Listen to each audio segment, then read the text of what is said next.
everybody. Welcome back to another edition of the EFed podcast interview series. Excited to bring it to you. We've got a fun guest today.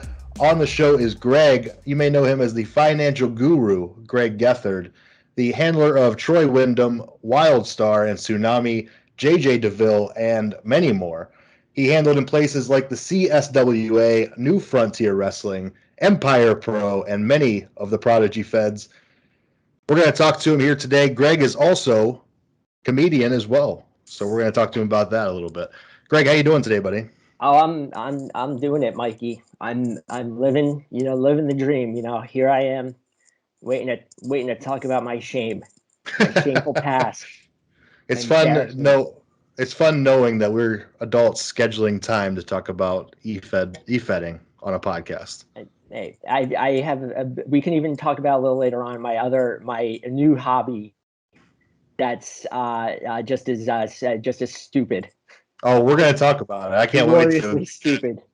I can't wait to bridge over into some of that and talk about the e-politics, but yeah. We'll get there. It's a game just like ours, guys, but it's all politics. So if you haven't had enough politics in the last few years, Here's a way to get even more. Well, Gregg, talk to me about how you became a wrestling fan. When and how were you introduced to pro wrestling? I have always like been a fan of wrestling. I can't even remember the first match I remember seeing. I don't know if it was the first time I saw wrestling, but the first time it was embedded in my memory is when Randy Savage won the Intercontinental title off of Tito Santana. Yes. Via the usage of brass knuckles. And I was probably like, I don't even know how old I was, like probably 5 or 6.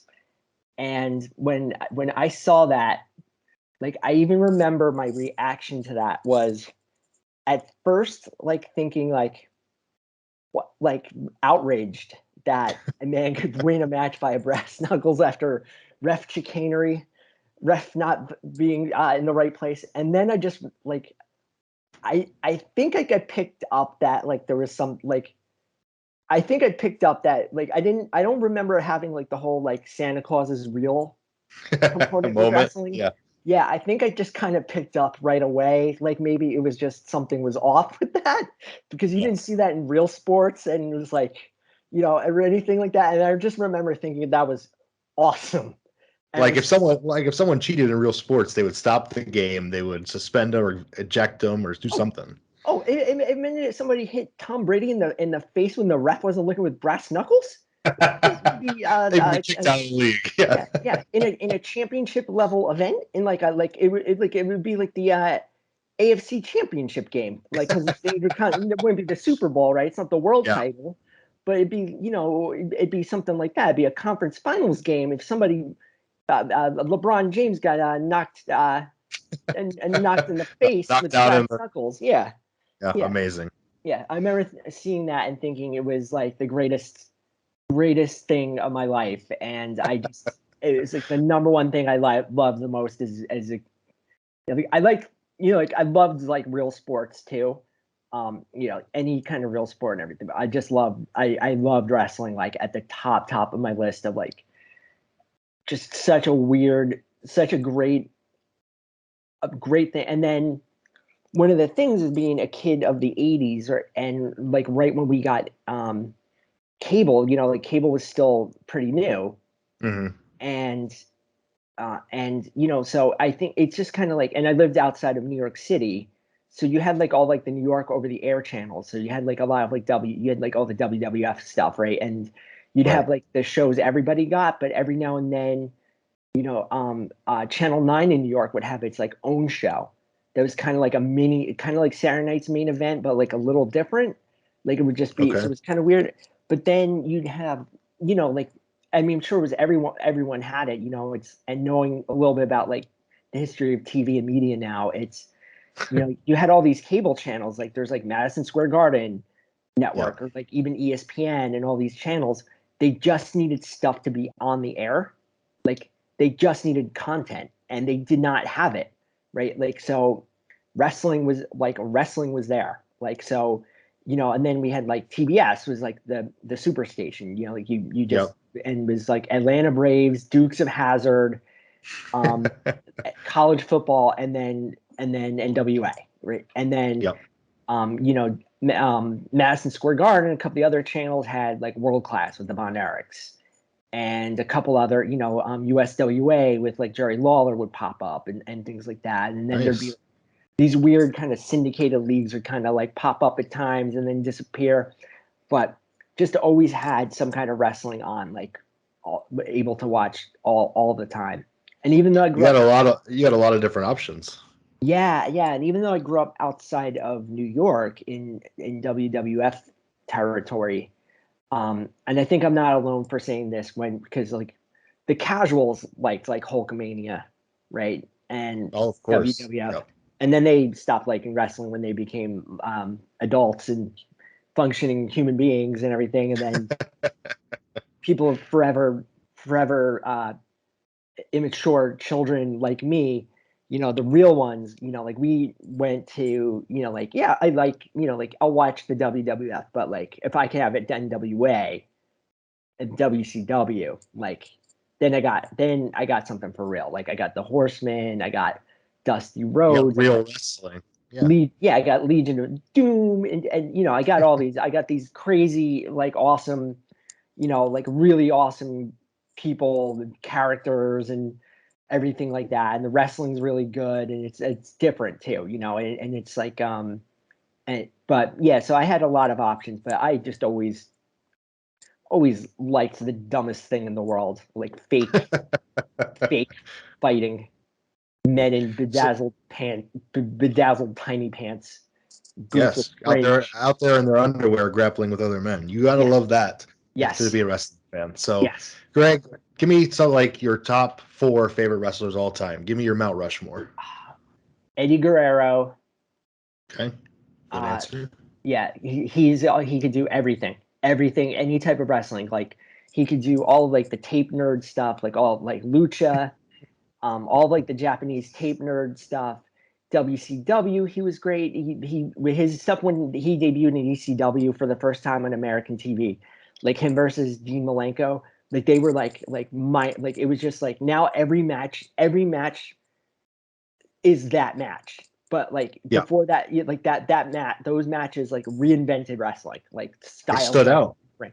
Yeah. Yeah, and now like every indie classic you've ever seen, it's like, yeah, I just saw like it's the same exact match as that. Um, so yeah, so I and then he, became a WWF main eventer, but he's also like one of the best comedy wrestlers of all time too. Like he could do Really good. really great. He could do everything. I don't want to. I gotta say Flair, but I don't want to be canceled. I'll probably be canceled culture because of everything that happened to him with the plane ride from hell. Bad Obviously, timing. So yeah. obviously, like Rick Flair, the actual human being, is a very problematic, horrible person, and Yes. has a lot of issues and everything. But Rick Flair, the character, and is one of the greatest characters, like pop culture American history. Like I will go to the ground saying that he's like he's broken through. Like he's a wrestler who broke through to mainstream. Like he's recognizable Yes. anywhere you go. You hear in NBA arenas, woo, like all the time, Yep.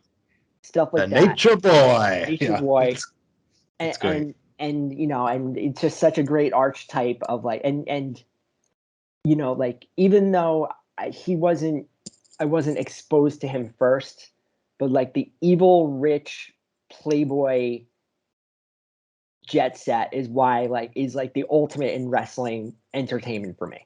Is Yep. that so those two, and then kind of maybe a more, I gotta go somebody like let me see who else, man. I wasn't I should have prepped on that question. I should have done some more prep work with that question. Um, in terms of like attitude era, you know what? Because I won't just say wrestler. I'm going to say performers. Okay. Oh, sure. And I think the one performer who we do not revere enough as wrestling nerds is the Mr. McMahon character. Yep. I knew you were going that way as soon as Yeah, you said character. Yeah. yeah. He just he the reason. the reason why WWF won the wrestling war, right, is because of him, right? Yep. Austin and Rock and Foley and all of them were great. They were all amazing wrestlers, right? Like, they're amazing every part of characters and wrestlers and performers, everything. Rock deserves to be the biggest. No surprise to anyone who saw him in wrestling that he's the biggest movie star in the world. No one Yep. that would. It's like, yeah, I believe it, totally believe it. But the difference was that you had Mr. McMahon as the ultimate villain, right? And he was just the best villain because people always got over on him. He Yeah. always took the beat bath. Everybody in the world wants to take a good swing at their boss. Everybody.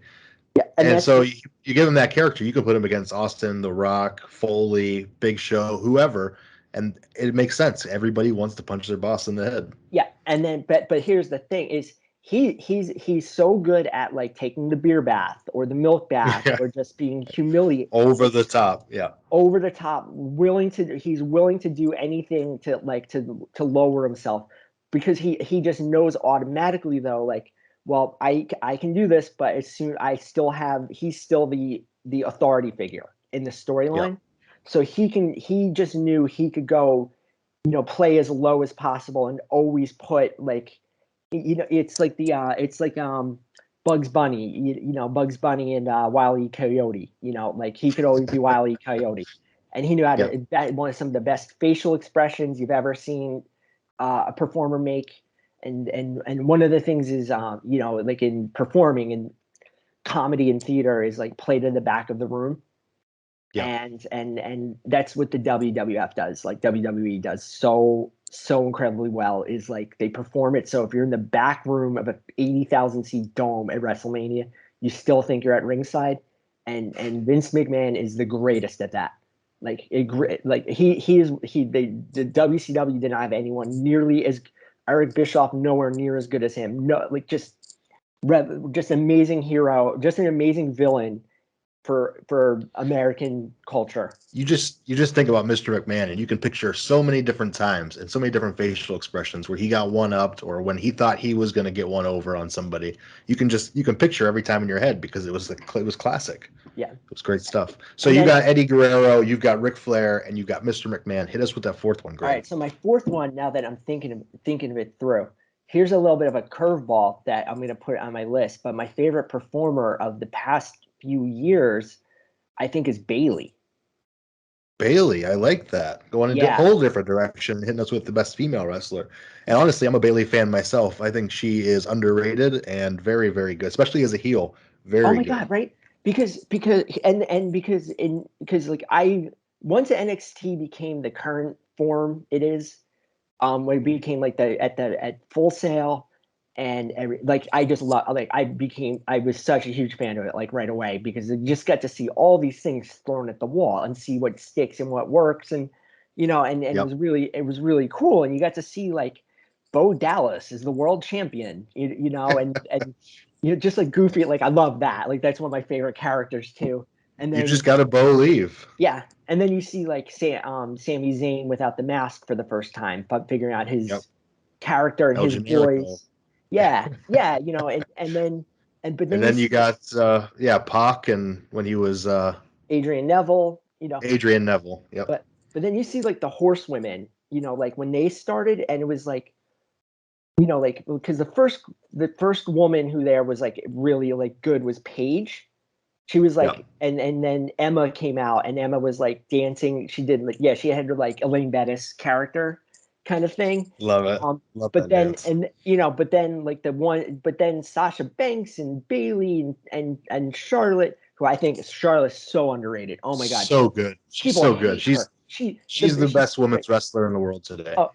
And Becky Lynch was the clearly in fourth place out of those four, but Bayley, when she found her voice as like, just the I'm just so happy to be here Mark character. And then when you got to see her develop and figure out, like they figured out her voice was like like she moved on from being like, I'm just happy to be here to I want to win, but like I'm not able to because of I'm a good person and I'm constantly cheated. But I have to stick to my morals. I have to be, like she's the proxy for the fans. There's Izzy at ringside, like her super fan, and she's got to be like the moral, like she can't be the one to swing the first punch, right? And Yeah. things like that. And she just had those two matches with Sasha, I think, are like I would those two matches are the one in Brooklyn and the Iron Woman, two of the best matches of all time. And There you go. then if we all famously remember, the other three, they got the call up first, and Bayley got stuck behind in NXT. Yeah.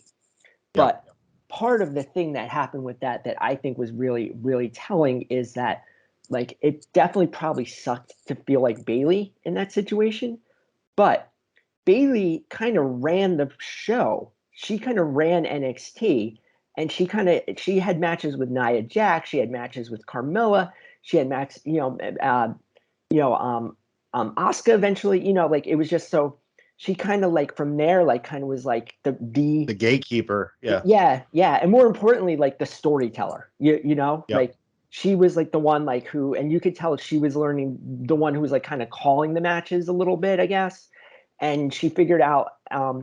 But then her heel turn, like her stuff It's with great. Sasha Banks is like, I was like, I can't believe she's this good a heel, but then I'm like, but it makes sense because she's that great a face. She's just great. She's just a great all around great performer, and she knows how to connect. She knows how to when she came out and she destroyed the wacky arms in her match against Charlotte. I was like, I'm in on this, and she black eyeshadow, she like started made her hair like a Karen haircut, stuff Yep. like that. She just so obnoxious. She just figured out how to do that, and just a just an amazing performer, like so amazing Hall of Fame level performer. Those are my I love four. that answer. They could And I change. like all four. Yeah. They could change tomorrow, but that I'll Yep. go with those four for now. Well, let's talk about e-wrestling. How did you find this weird, wild world of e-wrestling? So this is how I found it. Right? Is so there was the thing. I'm sure you probably talked to a few like old heads like Pete and probably a few other people. Um, but and I first found it in our middle school library. It was a thing called Prodigy, and it was just like like you called over your phone and you heard the modem and everything like that, and there was like all these weird things. And with Prodigy, like so this is like 1989 probably. I was in middle school. They were trying to do something then when you could order groceries online. Like they were Wow. trying to pilot that back then, right? And on with like a 1200 baud modem or whatever. And then I don't know what else was on there but I was just like, oh my god! And I used to go to the library like out of like during lunch or I broke my collarbone in middle school in 8th grade, so I couldn't play gym. So I'd be in the library, would always like hijack it from everyone. So I'm like, what? So then I convinced my parents to get it, and they did. And of course, since I'm a wrestling fan, the first thing I did was find the wrestling areas. Like duh, like it's like number one First thing, thing you're gonna do, yeah, search number wrestling. one thing, Done. number one thing, quickest thing possible. And then from there, it was like easy to find like EFEDs from there. Like it was like all part of the same group, and you just kind of see it. And when I saw it, I'm like, what is this? Ooh, I found a hole. And it was really it was just really pretty great to see that. It was just pretty like real quick. I'm like, I found something that I'm gonna like doing. Like it was Yeah. pretty immediate that I'm like, this is I really like this. So, do you remember the first Fed you joined? Trying to think. I remember my first wrestler I created. My Okay, first hit us with Fed, that. I don't remember. My first wrestler was a character called the Mighty Impala, which Okay. the character was like an African chieftain, like a young African chieftain who was some kind of wrestling savant in African forms of wrestling. And it's from, I believe he was from Burkina Faso at the time. I may have changed it to Ivory Coast later on at some point or something like that. But yeah, and I probably got inspired by that from because I was into comic books and just from even though there was no book of him at the time, but like Black Panther was still in the Avengers, and if you Okay. have like all the Marvel yearbooks and those kinds of things, you could see like who the other people were and everything. And I remember seeing like Black Panther, like, oh, that's cool, an African character. Like for some reason, I kind of thought that was cool, well ahead of everyone else, decades later. No, so that kind of was like my inspiration for it. Was that probably, but And so the character, what tell us about the character. How bad were your first role um, plays, or were they I was angles? in eighth grade. I was in eighth or ninth grade. They were Yeah. like probably terrible. I mean, not probably, they were terrible, but we were all terrible. Because like the ecosystem at the time, right, was like you go into like this, it was kind of like message boards, right? And you would This just is go, the first time people are accessing the internet almost yeah. ever. And it's not even called the internet yet. Yeah. Like no one even knows to call it the internet. It's not even the internet yet. It's just Um, Prodigy, and then eventually it's the information superhighway. right. Well, there were also like these local things, like local versions of Prodigy called BBSs, bulletin board Okay. services. That if you were like a nerd kid, like I was, like there are probably like three or four of them in your general area that like all like the other nerdy computer geek kids like all you found out about them. So I don't even remember how I would have found out about them, and then you called and there's different games you could play and talk to people, stuff like that. But Prodigy was like the first like commercial one, like even before AOL, like it was well out before way better and way out before AOL. And um, so there were just like literally there'd be like I don't even want to, I had dozens of leagues, right? And you just see like all of them would have like these like their whatever their initials were, right? And Hmm. and they would only list alphabetical order. If memory's correct. So you always want to see like, so you always saw a lot of like A's, a lot of leagues that Yeah. began with A probably, and you just go on down the list, and then yeah, so you just go on down that. So then you would just join like every league, and every league had the same application, kind of similar now, right? Same exact thing.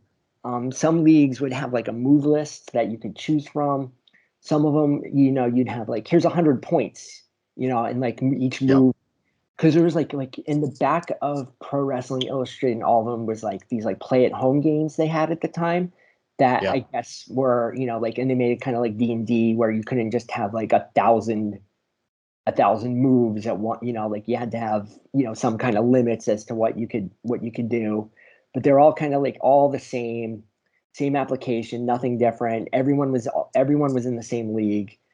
Like I think I think Brunk talked about this on his episode. yeah. So he like was probably started after. I don't remember him from then at all, but he said he was on it. But there were just that many leagues where you didn't know a lot of people. Sure. You know? And it Um, wasn't people weren't as apt to just be like, "Hey, I'm this guy. Here's my real name." well, no, everyone knew each other's real names Oh, back because then, yeah. yeah, because like you had your ID number, like whatever your ID number was, and it had your name next to it. So everyone knew Oh, each other's names. Yeah, yeah, like you just knew each there was other's no names. hiding it. Yeah. Oh! I can't believe there wasn't that. There probably were 20,000 pedophiles on that thing, but um, but yeah. So, but then you kind of like from there you'd settle into like your clique more or less with just the different people you hit it off better with, like because there'd always be like like out of conversation chat, and then there'd be like there was it was called email even, like you could message each other privately and things like that. And and so you just kind of got to know, and then there were there were a couple fights where like different leagues broke out into like their own. There'd be like super leagues with like there'd be like a super league with then like 15 leagues in this super league kind of thing. It was always like evolving. There's always other fights, but you just kind of found like your group. Yep. And and I found like one group of leagues with like the same people. And then another thing that we would do is like I forget if it was after they started making it like a per minute cost model. Because then it was like how much they start doing it like a pay for like how much you're using it. It used to be a monthly thing, but we used to even have these things called we called them UGs, which were undergrounds, which were or maybe it was just like we wanted to do it privately or something like that. I can't remember, but you could set up like an underground like message board kind of thing or like email circle. I can't quite remember what it was, but it wouldn't be on like the public forums. And it'd be like just invite only.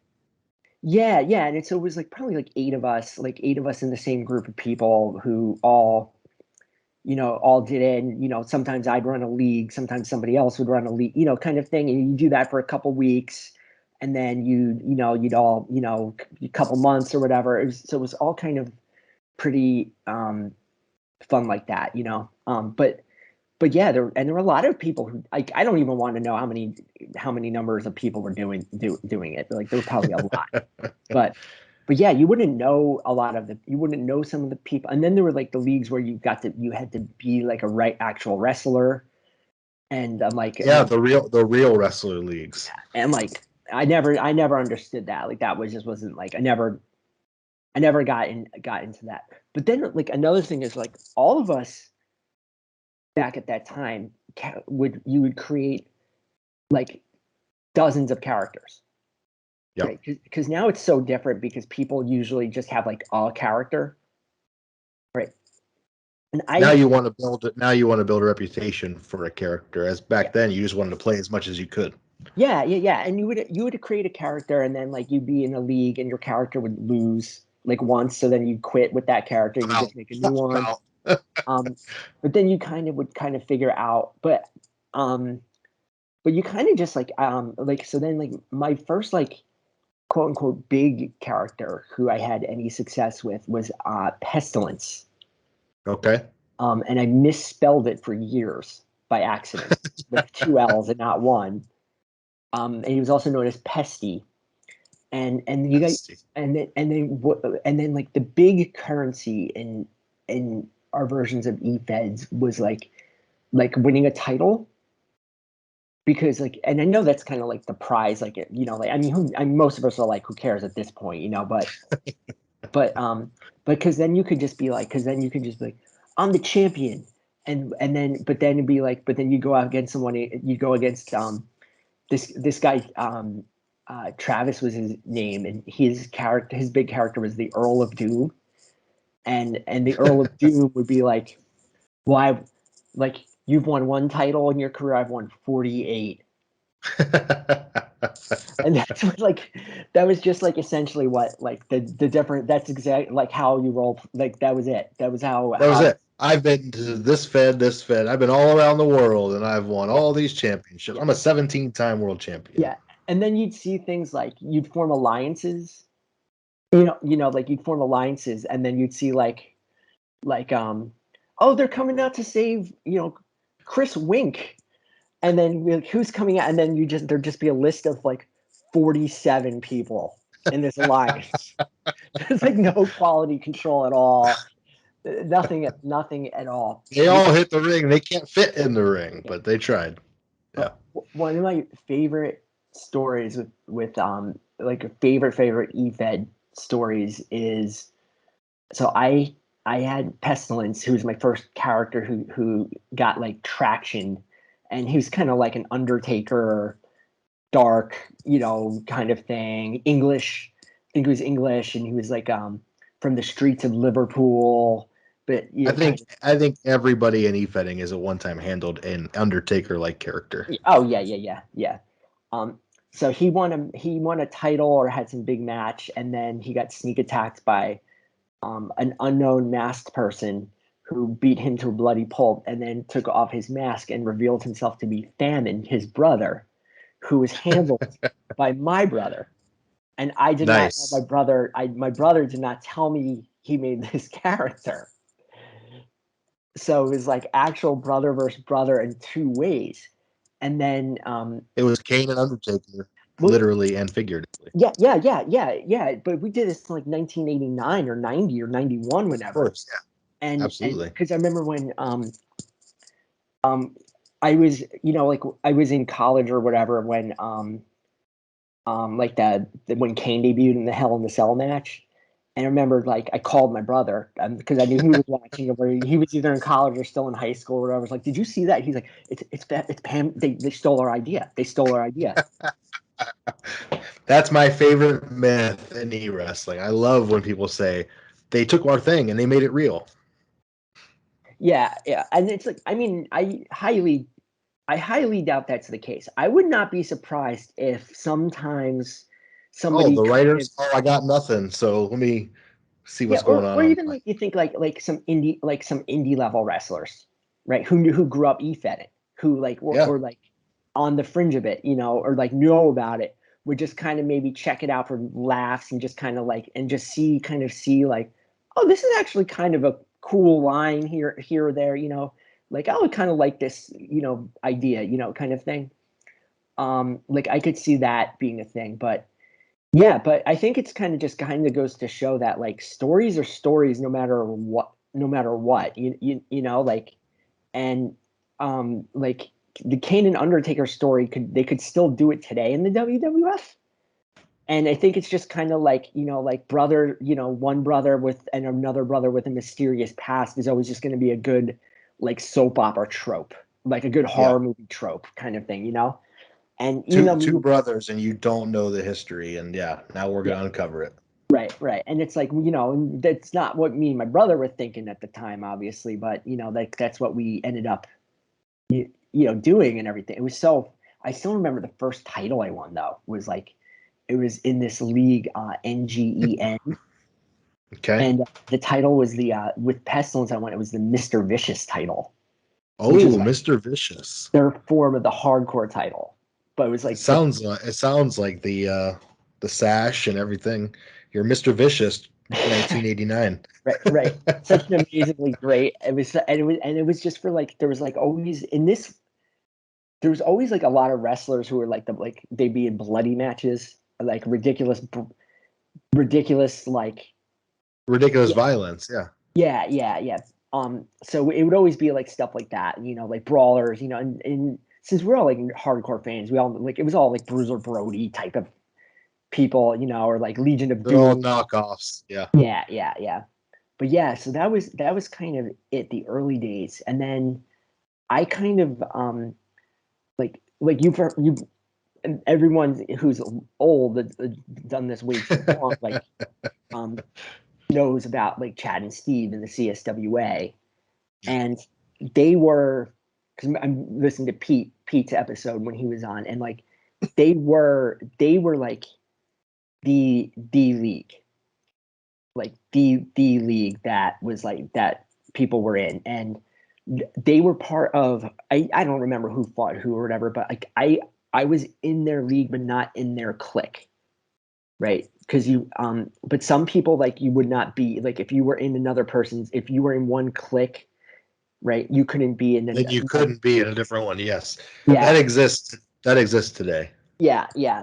um so there was some big like one of the first big message board fights I ever saw like that. I was not involved in this one, but Chad's group got into a fight with like my group, and I don't, whatever happened, and so that's just kind of why I was like, well, I'm more friends with these guys. I kind of know them better. I'm in this group, but then I was in CSWA, and I always like kind of I never had a character that like clicked or did anything with them, but I kind of just started exchanging messages with them or whatever, and um, kind of just like hit it off with them, right? And then they started getting chat rooms too on Prodigy, Yeah. and then so then you had the chat options, and then you just start. That's another way where you start talking to people, and hopefully not predators. But And there were a lot. Yeah. yeah. But we started talking, and then just kind of realized like I had hit it off with them, and sense of humor, whatever thing you talk about when you're a teenager, kind of thing, and kind of. It's really cool how as the technology evolves and they add different features, you're still implementing them right into EFEDing right away. Oh yeah. Like you would just kind of plot angles out. Like that's when you would kind of plot it. That's when you would kind of plot it all out and everything. So you mentioned plotting angles, but most of these feds you're in, the CSWA and so forth, they're roleplay feds. They're competition. Yeah, no, yes and no. Okay. Okay. CSWA, they always had storylines with some of their big characters. They always had like an extended storyline that they wanted to kind of Okay. tell, and it would kind of be a little bit of both. Um, Most of the leagues were like competitive, and then everyone claimed they had like a system, like a quote Yeah. unquote system, like a D&D die system, and like in retrospect, nobody had not one.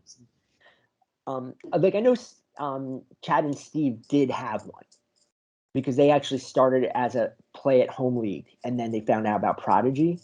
So I think they actually did have one for some point in time, but those guys are always like they always had like a mysterious kind of like, well, we maybe did this, maybe did that kind of about them that I always appreciated.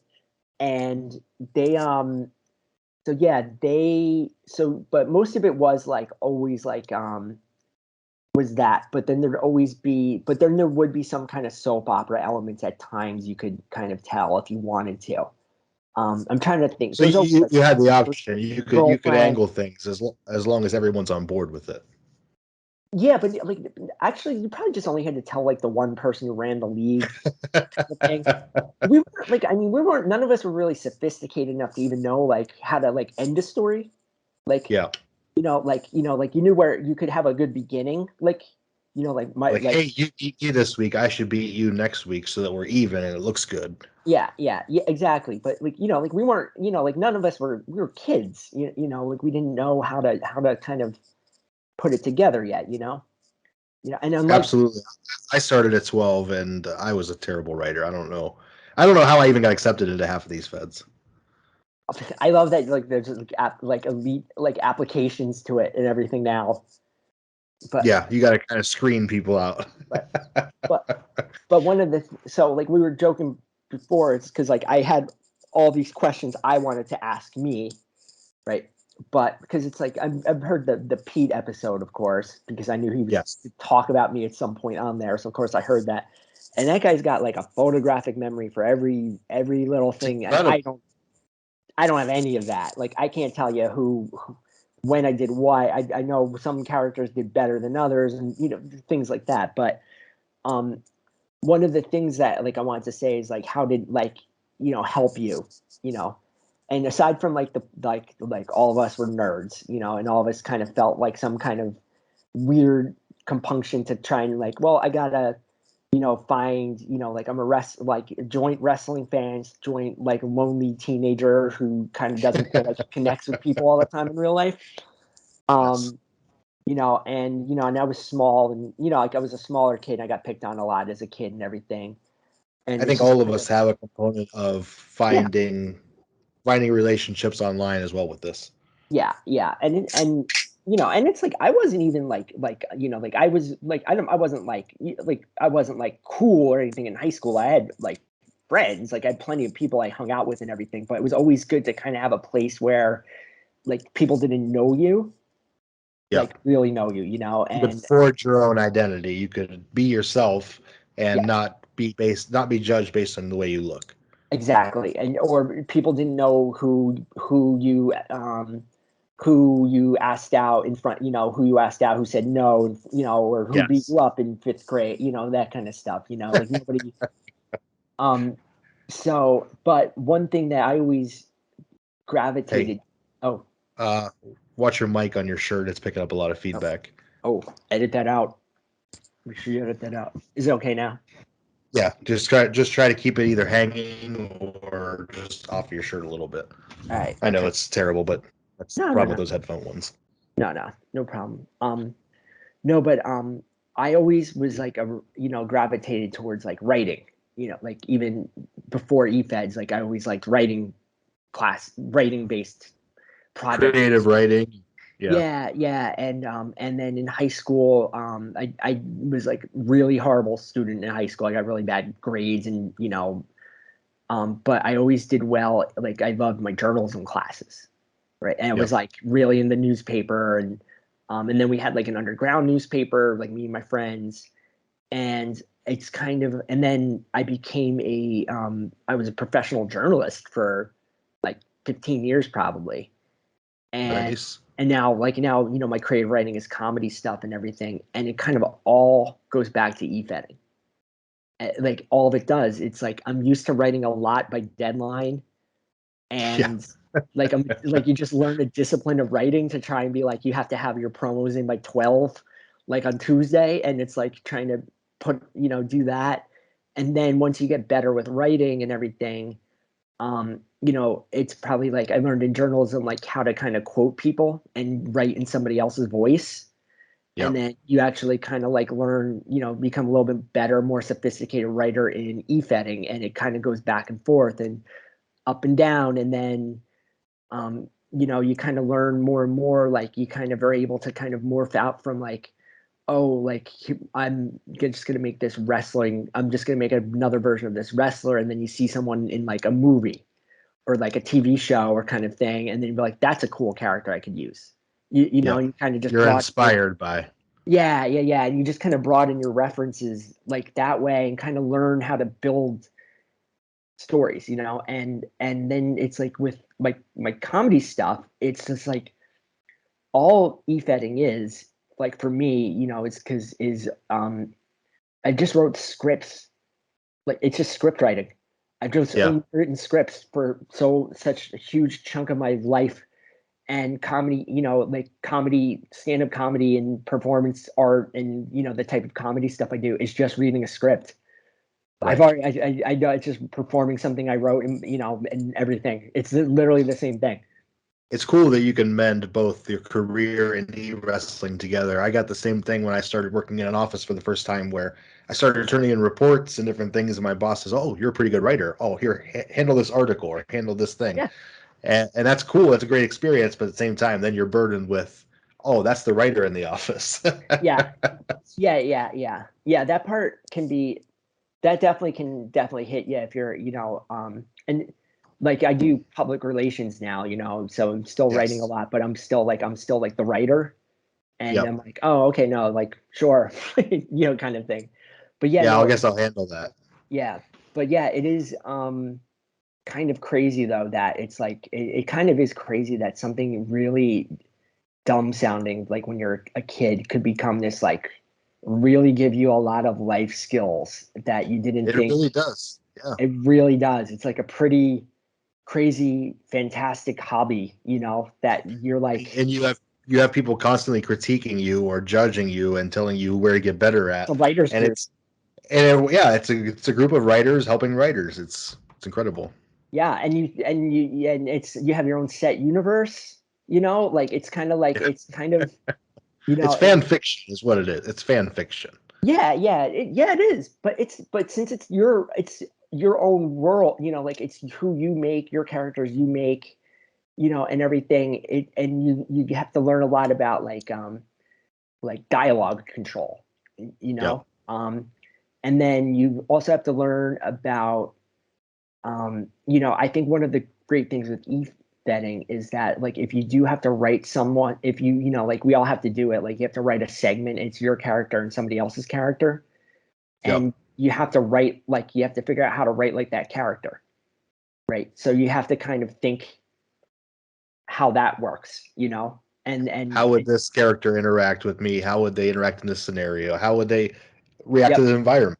Yeah. exactly, and also the interpersonal communication with that, right? It's like I don't even know how many dumb EFED fights I've been in over the years, but but it's like but like it's like all right, I have to write this character, I have to write this match, and I know this character's losing, but how do I do it and communicate with this person in a way where it doesn't start a fight? It doesn't offend them that you handled either the character incorrectly or you quote unquote buried someone. Yep. And then like, you go to work in an office, and it's like you have to kind of always figure out a way to kind of like, you're not always going to get along with people at work, or Yep. you might not always be, like you might not have the same concept of how to get a project done as somebody you work with. Yep. Right. And, how do you balance that in a way where you can progress with what you have to get done together? I am now a Fed head in e-wrestling, and I am a manager at work, and I feel like the two just melt right together to where they're transferable skills. I have to interact with people. I have to direct people. I have to keep everything in order. It's incredible. Yep. It's project management.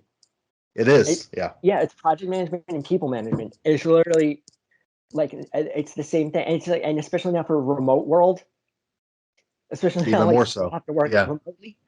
Like, yeah, we've been all of us like who've been doing this, however many people there are who do this, we've been steering remote remote project management since we were kids. Yep. So, okay, so let's get back to the wrestling story. Yeah. As much as the transferable skills is a great conversation because it's very true.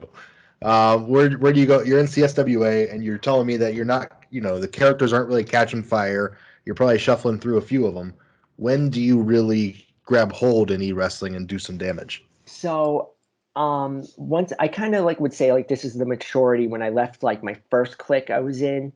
And then I got in a falling out with like the big deadhead owner for over, I don't remember why, I was like 16.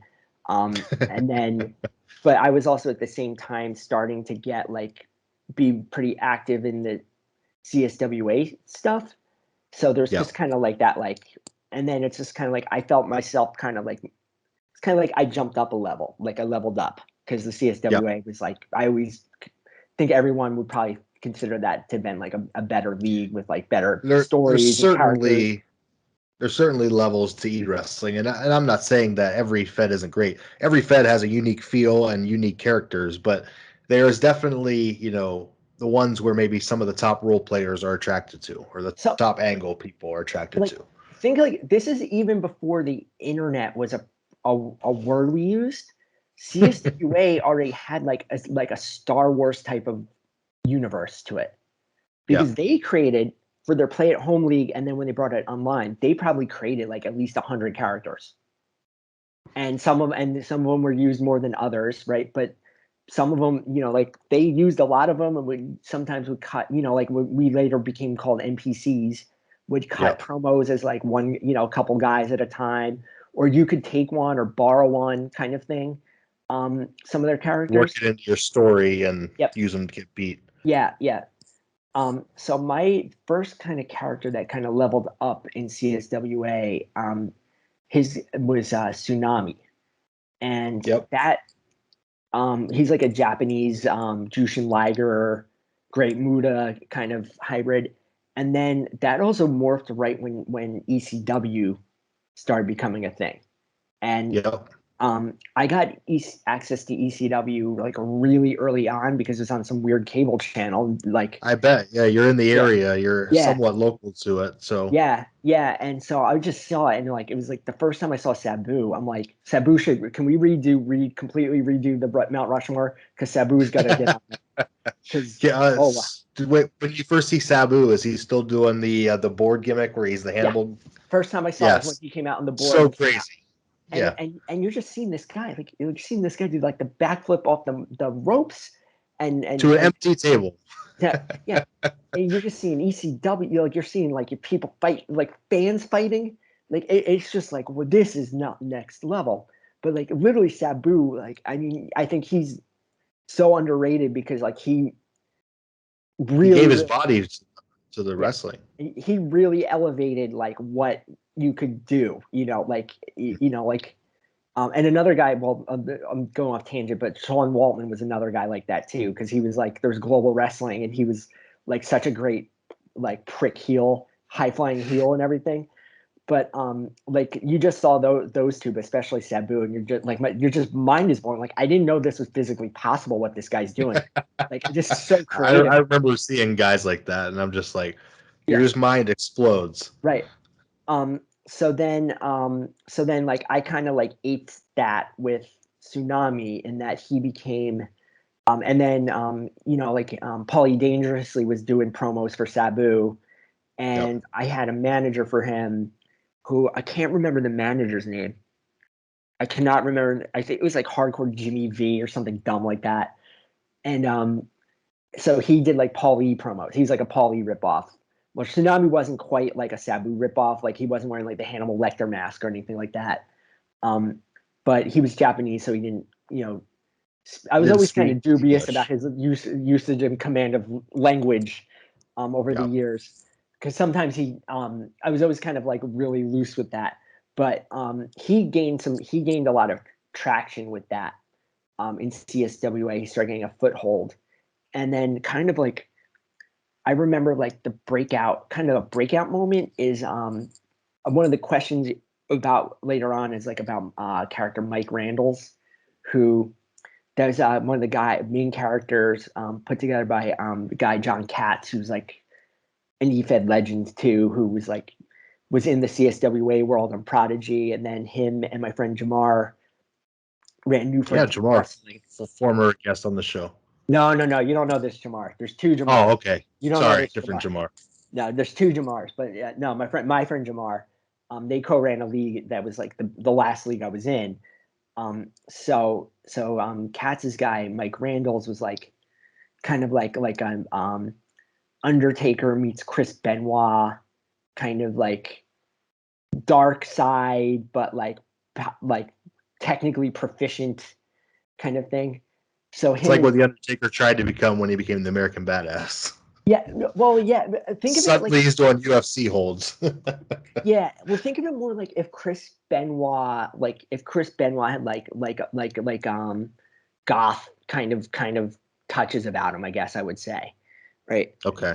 Um. So so they were just kind of because Tsunami like I gave him the nickname the poster boy of the hardcore generation, right? And he was like Okay. going to revolutionize wrestling forever with his hardcore style, right? And it was just like the Paulie ECW hype man stuff.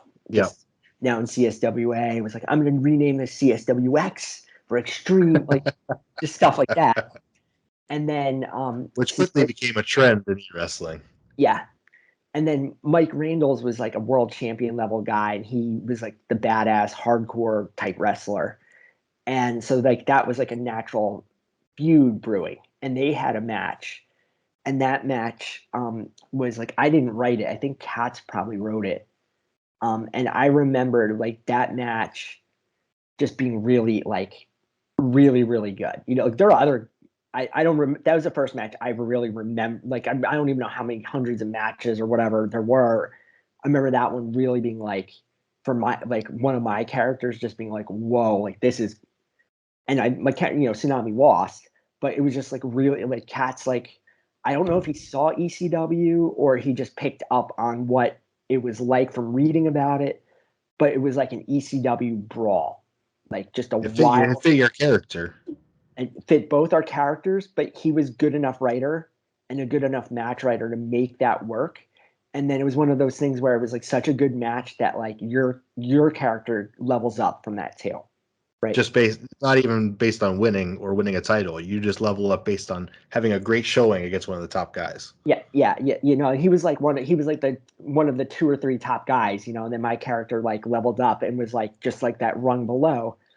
And then they had my character like he had a match against whoever the world champion was at the time, and then like this will not surprise anyone in EFed, and that world champion flaked out and was nowhere to be found. So Tsunami got to become like the a miracle world champion from there, just from that. Nice. But like CSWA, they could have always found a way to kind of like not give it to me and then give it Yeah. to somebody. But I earned their trust and was writing matches for them by then, and so I Tsunami won the title and he was like 21, the youngest champ, just all stuff like that. He only had it for like I don't even think he had a successful defense for it, but Yeah, the first time you went up, you probably lost. Yeah. yeah. It was like I think there was like some kind of 5 men tournament kind of that round robin match against each other. It was like every match. But then that was a cool transition with CSWA because like a lot of people, like you'd see like your guy who's a world champion, and he loses every match in this round robin series, and you could just be like, oh my god, jobbed, he's done, like F these guys, screw that. Like a lot of people have done that over the years. My thinking though was just like, no, like I wasn't like that, like I wasn't really built like that. And I was like, no, I really think like there's some, like I really like this character, and I really like these. They gave me the, like I was the world champion. Like who cares? It's like I can do a lot more with this. And since they had all these characters, there's one character that they had always in the periphery a lot, called Wildstar, and Okay. I liked that name a lot. I thought it was a kind of badass, like badass, like high flying wrestling kind of name. And he was like kind of used by them sometimes, and other people borrowed him at times. Um, and then he was free; nobody was using him, so I was like, "Can I? I want to take Wildstar and make them a tag team." And they were like, "Yeah, Nice. go for it, go for it." So their first name as a tag team was the Suicide Squadron, and Okay. it was just like, like it was like Benoit and Malenko and ECW, or just just kind of like that kind of like The Radicals vibe. Yeah. yeah, technically proficient, high flying kind of. Wildstar was more like a technical master, and Tsunami was more like the br- The high flyer. brawler, and they crossed, yeah. So and and then they always had like I used them like up until the end, like in some degree and everything. And they but that was like the first time I borrowed a guy, and they really liked what I did with that. And then what they did is Steve's biggest character was Mark Wyndham, and Okay. Mark Wyndham was like one of the first 2 or 3 characters they made. Like they made like 5 characters right at the beginning, Chad and Steve, and like Hornet was one, Mark Wyndham was Yes. one. Hornet always wins. Yeah, Hornet always wins. Yep. And then Joey Melton was like their Flair ripoff, and then there were a couple others that, but Mark Wyndham was like Steve's character, who's the one who had like the good soap opera stuff, and he was like Okay. the living legend. He was like an all-American hero, like babyface Barry Windham, because like we didn't have the foresight to change last names yet or anything.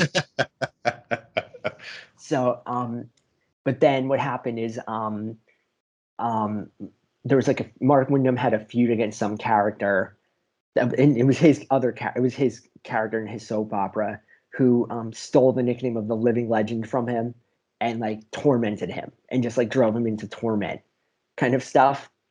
So it made him like turn him dark and brooding. It was kind of a pretty cool story for when we were kids and everything. So then they made Troy Wyndham was the character's name, and Okay. they just kind of were like, and they had like a new version of Hornet too, like who not to be, there was a character Junior Hornet, not him. That's a different, that's a whole different It's other kind of a weird. whole nother They, Hornet ripoff. but they had Yeah. like a new young Sting ripoff kind of character, and then they had Troy Wyndham, and I wanted him at first. I was like, hey, could I use Troy Wyndham? I want to make him. I think I could do a good job with him as like a franchise Shane Douglas type. There you go. They were like all for it, right? And I remember I was like trying to write it. I was like writing it on the side, like in a notepad, like in my notepad in my one of my school notebooks, or like on word process or whatever. And like I just couldn't do it. It was too much of a ripoff for me. Like I just didn't want to You do just don't. You didn't illustrator. want to be Shane Douglas. Yeah. Yeah. And then it just kind of like hit me, is that like I just made him, like it was just like I don't know where the idea came from or whatever, but like I'm going to be the hero of Generation X, like I'm a Gen X icon, and it's like, and then like they kept calling, Gen X is like the slacker generation kind of thing, it just became like, he's like, I want to be the next Kurt Cobain. I want to be the next Eddie Vedder. Wrestling means nothing to me. Like, he's like, I'm like, I'm this good at this. I don't have to work hard. I'm gonna slack my way to the top. I'm gonna do anything it takes to win, except actually training. I'm just gonna be sleeping with. I'm not partying, and like I would do like write promos with him. Like he'd be in a like some sports car with like groupies and like drinking a Slurpee.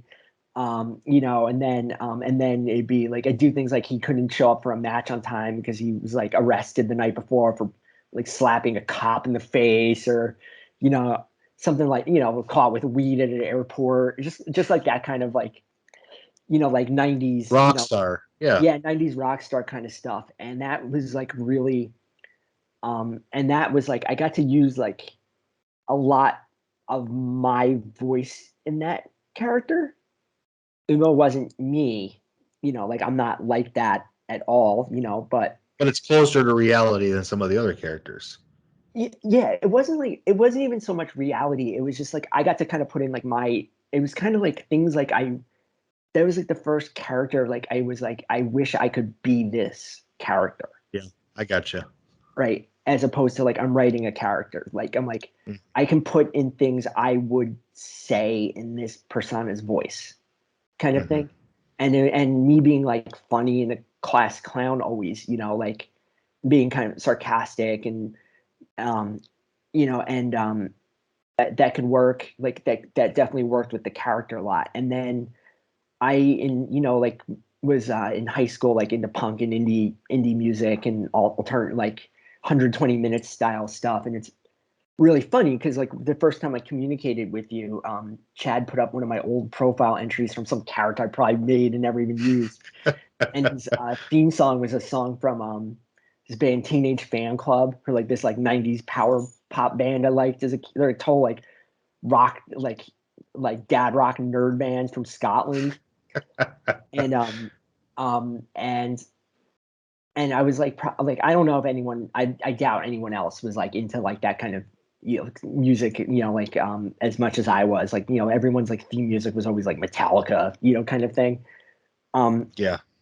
and then since like Troy was like cool, I could always like I could have him name drop stuff like I like references I liked and like I got and he could be like, oh, I was partying with Quentin Tarantino's gonna put me in his new movie, and stuff like that. Mm-hmm. And like, it was like, yeah, you know what? That was me, MC. That was me who, introduced the Lemonheads last night in front of at Beacon Hall in New York. Yeah, that was me. Just kind of like put in like stuff like cool stuff, and just kind Yeah. of reference. Like it was a good character building to kind of draw in more references from outside of where I like outside of the wrestling limitations and confines of where my characters were before then into like what I liked for real life stuff. You're now finally doing the thing where you take yourself and turn it up to 11, and Yeah, you're now portraying almost the dream version of you. yeah, yeah. In some ways, yeah. Like I mean, yeah, yeah, definitely. I would say that. It wasn't like I mean, like I definitely never want to be like a party boy or like anything like that. But it was like I got to I wrote a character. Like what wrestling fan doesn't want to be the heel? Like Yeah, oh, 100%. every one of us who's a big wrestling fan, we want to be the bad guy more than the good guy. Like who wants Yep. like no, we all want You want to be the jerk. You want to say the great lines. You want to get the fans going, ooh, we all want to just to get pinned at the end. we all wish we could say in real life something that you're not allowed to say because of society. We Yeah. all wish we could be that person when it comes, and I had a character I could do that with, fine, like as me with my personality in it, but not really. I don't know, like my voice was really into it. So So Troy Wyndham is rocking and rolling. You've created the character. You've got him. He's already in a prominent position when he was made, and now you're trying to take him yeah, higher. yeah. And then I had to leave Prodigy for a while because I went to college. Yes. So Real then life and yeah, yeah, girls. And, yeah, and then and my mom canceled it too, and then I ended up, Chad hooked me back up with an account. Like he was able to get free accounts somehow, so I got one from him, and it was there was like some big fights were going on with people before then, and so there's like a big like civil war amongst the amount of people doing it. It slimmed down a lot by then too. Yeah. So, but there's like a big civil war brouhaha between people who've been doing it for a while, and then and there was like the big kind of two people who were against like Chad and Steve was this guy, the handler's name was Kevin, his character's name was Guns, the strongest arms in the world. And then this other guy, Mike Stanton, his character was Doc Silver. And Okay. they had some issues with Chad. Like, I don't even know or remember anything like that. And those two guys were total jerks to me. They were really, really like really, really, really awful. Like they were just bullies, like just jerks. And I didn't like Yep. them.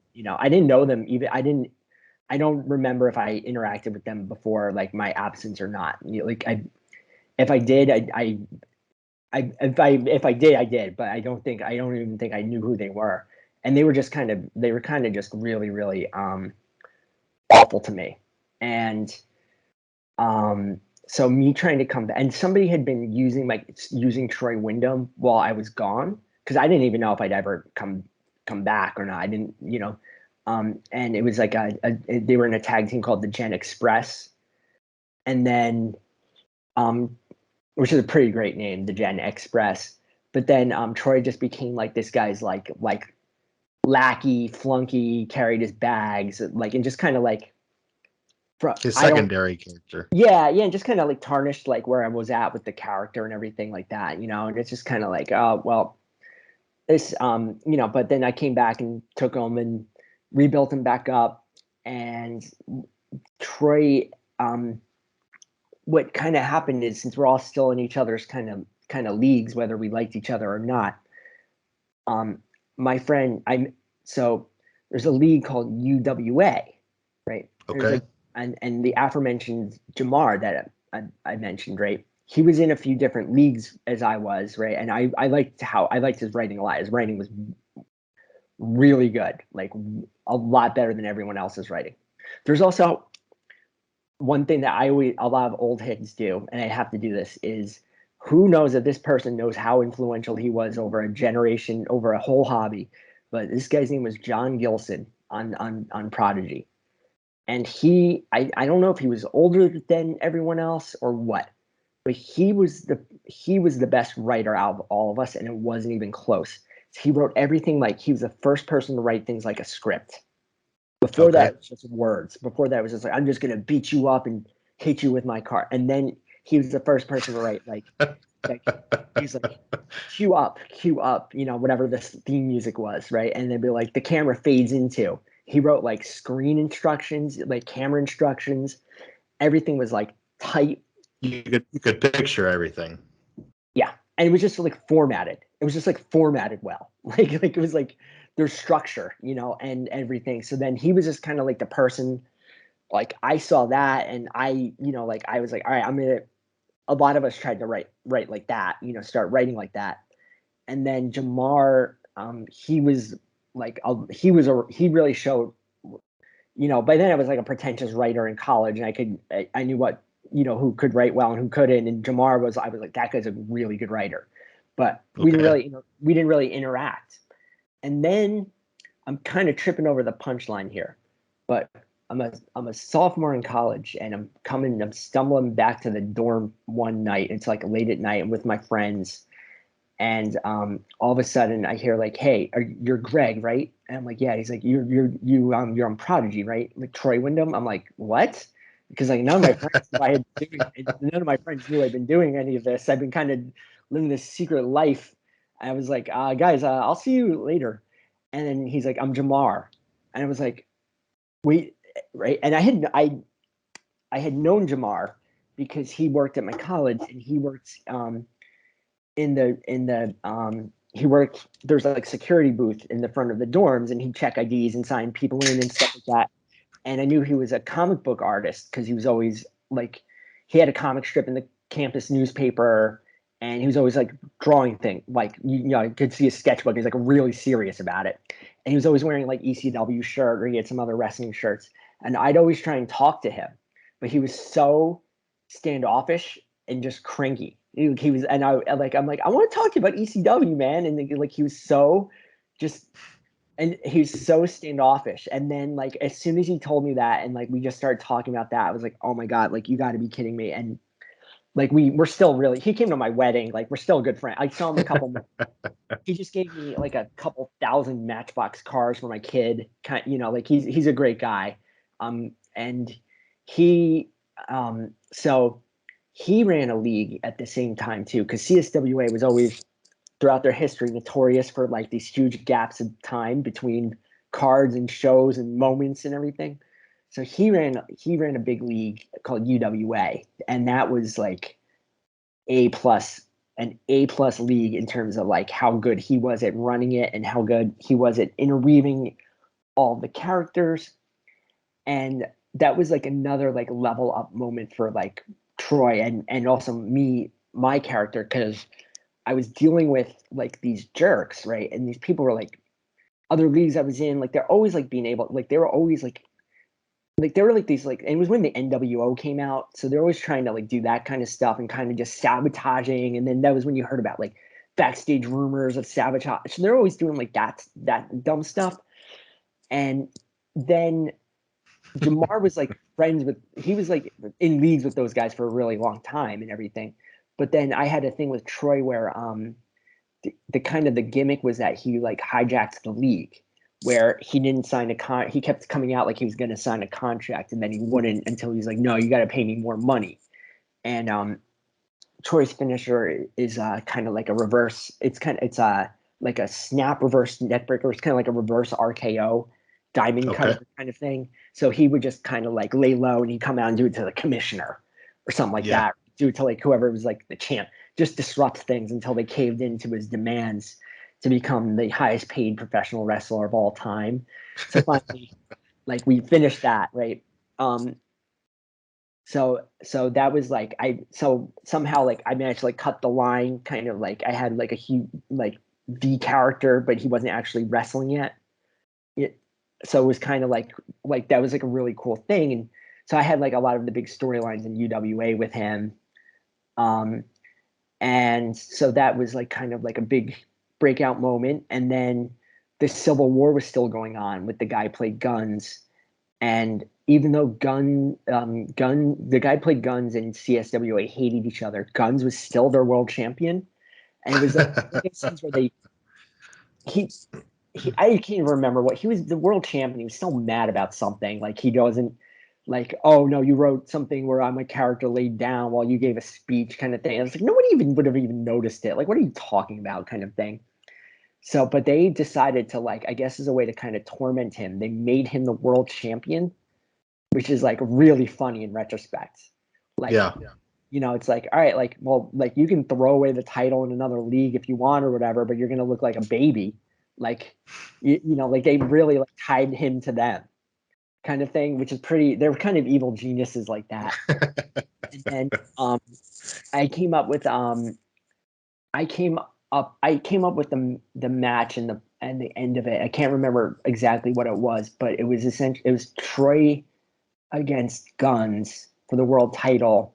And then somehow I made it that Hornet, it had to end up as the guest referee somehow, like of some chicanery, whatever thing I did. And Troy, and it's not like they didn't have an alliance. Like Troy hated Hornet, like they were enemies as well. So then Troy beat Guns for the world title and had Hornet have to raise his hand for the title. So it was just this whole like I'm the one who defeated your mortal enemy, you know, like this is my league now, you know, bow down to me kind of thing.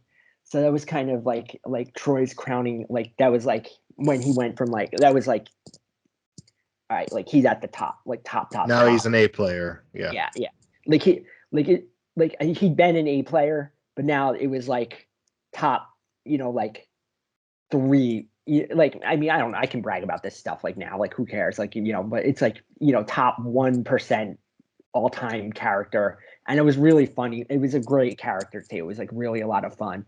um but I also still was doing like Tsunami Wildstar, and I actually had like a big run with Wildstar in a couple leagues Oh yeah. because yeah, I played him that Tsunami got hurt in a tag match, in some kind of match. So he was out for a while. So Wild started to go become a singles wrestler, and I made him Wild 5-star, and he's just like a Rob Van Dam ripoff. Like, so he would just be like, I'm the 5-star wrestler. But there's still kind of funny stuff with that too, because he'd be like, I'm from the 5-star city that never sleeps, Wilmington, Delaware. Just like kind of stuff like that. And then yeah, and then we all Prodigy went away, and then we all trickled away, and then somehow we all found each other back later on, with fwrestling.com, and kind of got back into it from there and everything. So yeah, that was kind of it. So you take a long break and you find F Wrestling after this break. And what's it like just reconnecting with people after we were so probably long? we've been emailing some of us, and so Okay. have been. And then there was AOL Instant Messenger. So we all Yes. we all knew we Game all changer. yeah, we all like had contact with each other. So it wasn't like didn't talk to everyone obviously, but there was a lot of us who, like we all were in touch, and we're all kind of trying to figuring it out. I probably took like I don't remember the exact time frame. I probably took a little bit of a bigger break because I graduated from college and was trying to figure out, life and job stuff, Career stuff. career Yeah. stuff and everything. Um, but yeah, that was kind of it. And then Jamar and Katz started New Frontier Wrestling, but it wasn't on fwrestling.com. It was like their own like Yahoo group. And then they Okay. moved it to fwrestling.com. But a lot of us were in that league. That league like ran a long time, and that was a super fun league with a lot of cool different characters and stories over the years I did. And then CSWA, it was really cool. Like that was a really cool it's really cool to see us transition from here we are, we did this as kids, and now we're not kids anymore. So, Yeah. but we're still doing this. And And meanwhile, you've got new people trying to join all the time. because now you're online. Yeah. Now you're on the actual internet. Like the actual internet is here now, and now you're getting new people in. And you get to see what that was like too. There's a lot of like that was weird because you'd see a lot of like you'd see all kinds of stuff. There's some good, some bad. Um, I think my favorite of the new characters is I know Lindsay asked about him but I'll talk about him now. Is this character Eddie Love, who was like if 1970 like this is like if 1970s Ric Flair was in like this league was like 2003. So if like 1970s Ric Flair was like in 2003, what would he be like? Like it's still like the mullet and like everything, like just and the guy who handled him, the guy who handled this guy, his name was Ed, and he was like so funny, like he was so funny, and I think this is also like a lot of the part where it was kind of like we all were still doing this and we like wrote it seriously, but we all had like kind of a detached sense of irony about what we were doing too. Like like like everything was just kind of like had like a little bit of like a link to it. Like we know this is stupid, but we're Yeah. um but you could be a little bit funnier with it, and it was like get it, and then so what I was starting to do with Troy was like he'd name drop like all the TV shows he was in and be would like be really bragging about like being he's like, yeah, did you co-star with Mario Lopez in this? Kind of like just like act like, and then but then like other people had like this some kind of sense of humor as opposed to like being picking up on it and being like, I don't care, that's garbage. Like they'd be like, look, I know you're a big deal. Like like they in improv they They call it play off into it. Yeah. yeah. So Eddie Love was like a lot like that too, and I would we me and him played really well off each other, and I thought his character was so funny that like without and there was a lot of overlap because they both like chick magnets. Him like Eddie Love and Troy Wyndham were both like chick magnets. So what I did was I created a character, JJ DeVille, who is like Stevie Richards circa when he was Raven's lackey. It's like one of my all-time favorite characters. So I made him the original King of Cool, JJ DeVille. I had that name in my head for a while, and it's a combination of JJ Dillon, who's my favorite manager of all time, and CC DeVille from the band Poison. Okay. And so he'd be like, like wear belly shirts, and he thought, he was like just a dork with like a mullet in the, and just karate moves and stuff like that, and be like, I'm the original King Cool, but there's only one person cooler than me in this world, Eddie Love.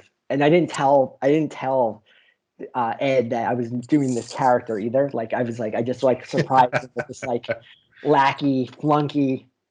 So it's really great to like just play that for a while, to have like a good lackey character, like who was just always like one of my favorite things with it is that Mike Randall's attacked Eddie Love after some match and then cut his hair, because Eddie Love had a mullet, so of course he had to cut his hair. So JJ was in tears after the match, sweeping up the hair and collecting it to surgically repair it, to try and have it surgically repaired after the match, just like all stuff like that. Yeah. So it's where I got to be like have like a lot of kind of more my sense of humor in that and everything, which was really. You get to play someone who's not always fighting for the top spot. Now you get to have some fun and do something creative. I love mid-card. I love doing that stuff so much more, like I much rather would do that. Like you just have so many more fun characters you can do. Did anyone tell you about Power Master? I don't think so. That was one of my favorite things I've done in EFedding. Is it was in New Frontier Wrestling, was still in like not on F Wrestling, I don't think. Maybe it was. I don't remember for sure. But I created like a whole new name, like new email address, like dummy email account, dummy name, a dummy AOL handle, and I created like a character, Power Master, who's like Ultimate Warrior. Like just like described him as like, and be like, the aggro intensity churns through these veins. But for crucially, we shall reverse the Earth's axis around the core of mankind. And my brother was in on it too. My brother was like, yeah, we were always reenacting, like we were like performing it back and forth, like this ridiculous stuff back and forth to each other. And then he always went, I'm having just snapping to a Metrex power bar, see how much of you power master you can generate. So, and I just did like responding, like there'd be people like battling back and forth, and I would just like respond to it, just like interject myself. Insert yourself into their conversation. Yeah. Meanwhile, I was talking to people as like under a new name, like trying to create a backstory for his handler at the same time. Like, oh yeah, I live in Providence, Rhode Island. And then finally, like I just gave up, or somebody caught me, like figured out it was me or something like that. But it was like really well written. Like I really got really into really writing like really well written RPs of terrible characters, like of a character who is bad, but just like a good version, well written version of like a shitty character. It's fun when you can explore your creativity and not worry about wins and losses. Yeah, I stopped caring. All right, can I settle a score? Let's settle scores in this. Yeah, sure. Let's settle a score. All right, because I would clear up some things that Mr. Pete brought up. I'm just kidding around. I'm kidding. This is the Pete section of the show. Yeah, no, because that was my last EFed experience, and I felt really awful about it. It felt bad that that's how it ended for when I left, and how a lot of us ended, and I just was like, it's a fun hobby with a lot of cool people, and now we're all kind of like not into it anymore. And it's because of like the interpersonal stuff. And I felt bad because like I definitely wasn't involved in a lot of it. And it's like, like me and Pete talked it out recently. And it's like, if we just knew to communicate better, we would have been able to worked it out then. Yeah. Yeah. And it was like, and then it's just kind of like, yeah, like what if we communicated it better? Like I probably just wouldn't have done this story with you. Like, because you would have seen in the beginning, you're not on the same page. Yeah, because the story is that one, like Troy's greatest rival that I wrote over years was Eli Flair, because they had started their feud in CSWA, and Troy had thrown Ivy into a table or something like that, and then Pete disappeared for whatever, didn't have Prodigy anymore, whatever kind of thing, and then he resurfaced and they rekindled their blood feud that I honestly barely remembered. Like I honestly, like, not trying to be snobby, but like I just didn't remember it because it was like it's like but I'm like, oh yeah, no, that rings a bell. Why not? We'll run with that. So then they had like a huge feud in CSWA, and he poo-pooed this thing in CSWA when they did this thing called when Eli Randalls and Hornet joined together in like an NWO group called the Claim Stakers. It was great. It was so much fun. It was such a great flip because their biggest rivals was Troy's always been a heel. He became a face for that. And then I made him Mr. CSWA. Like, this is my home. I'm the defender here. Like he was doing like a Von Erich kind of thing. And Eddie Love was with him. So like, and him and Eddie Love were like, they were their stable name was the Playboys. So it was them, and they'd always have to try and recruit a third person. So there's always kind of really cool stories with that you got to do. I wrote some of the best matches I've ever written. Some best stuff I've ever written was in that thing. And Troy and Eli had two matches that were like they had three matches that were like everyone said at the time, like, those are the three matches of the year in the CSW. There you go. Three of them. Like one was a tag match, an Iron Man tag match, my favorite format of match to write. I can get into that a whole other episode. And then they had a Hell in the Cell match with whatever we called it, Hell in the Cell. And then what we did is I wrote that match and I flipped it because, what they did is like, since they hate each other's guts, what became of it was, like one of them was like, whoever went out first was waiting by the cage. And then, the second person comes out and gets introduced, and they just go and fight they just meet each other up the ramp. They don't even go to the cage. So it becomes a brawl all over the arena. And like, it's like, like throwing each other through like the popcorn machines and breaking table legs, breaking chair legs and blooding each other up. And it's just like ECW style Mid-South brawl in the crowd. And, Eli goes over the balcony and then Troy leaps off after him and vice versa. There's all these big moments. And then it ends on top of the cage. Like, the only time they're in the cage is the end. And me and Pete had been fighting about who was going to win this match because each of us wanted the other guy to win the match. Like, it was the opposite of usual. Yeah. And he wanted Troy to win.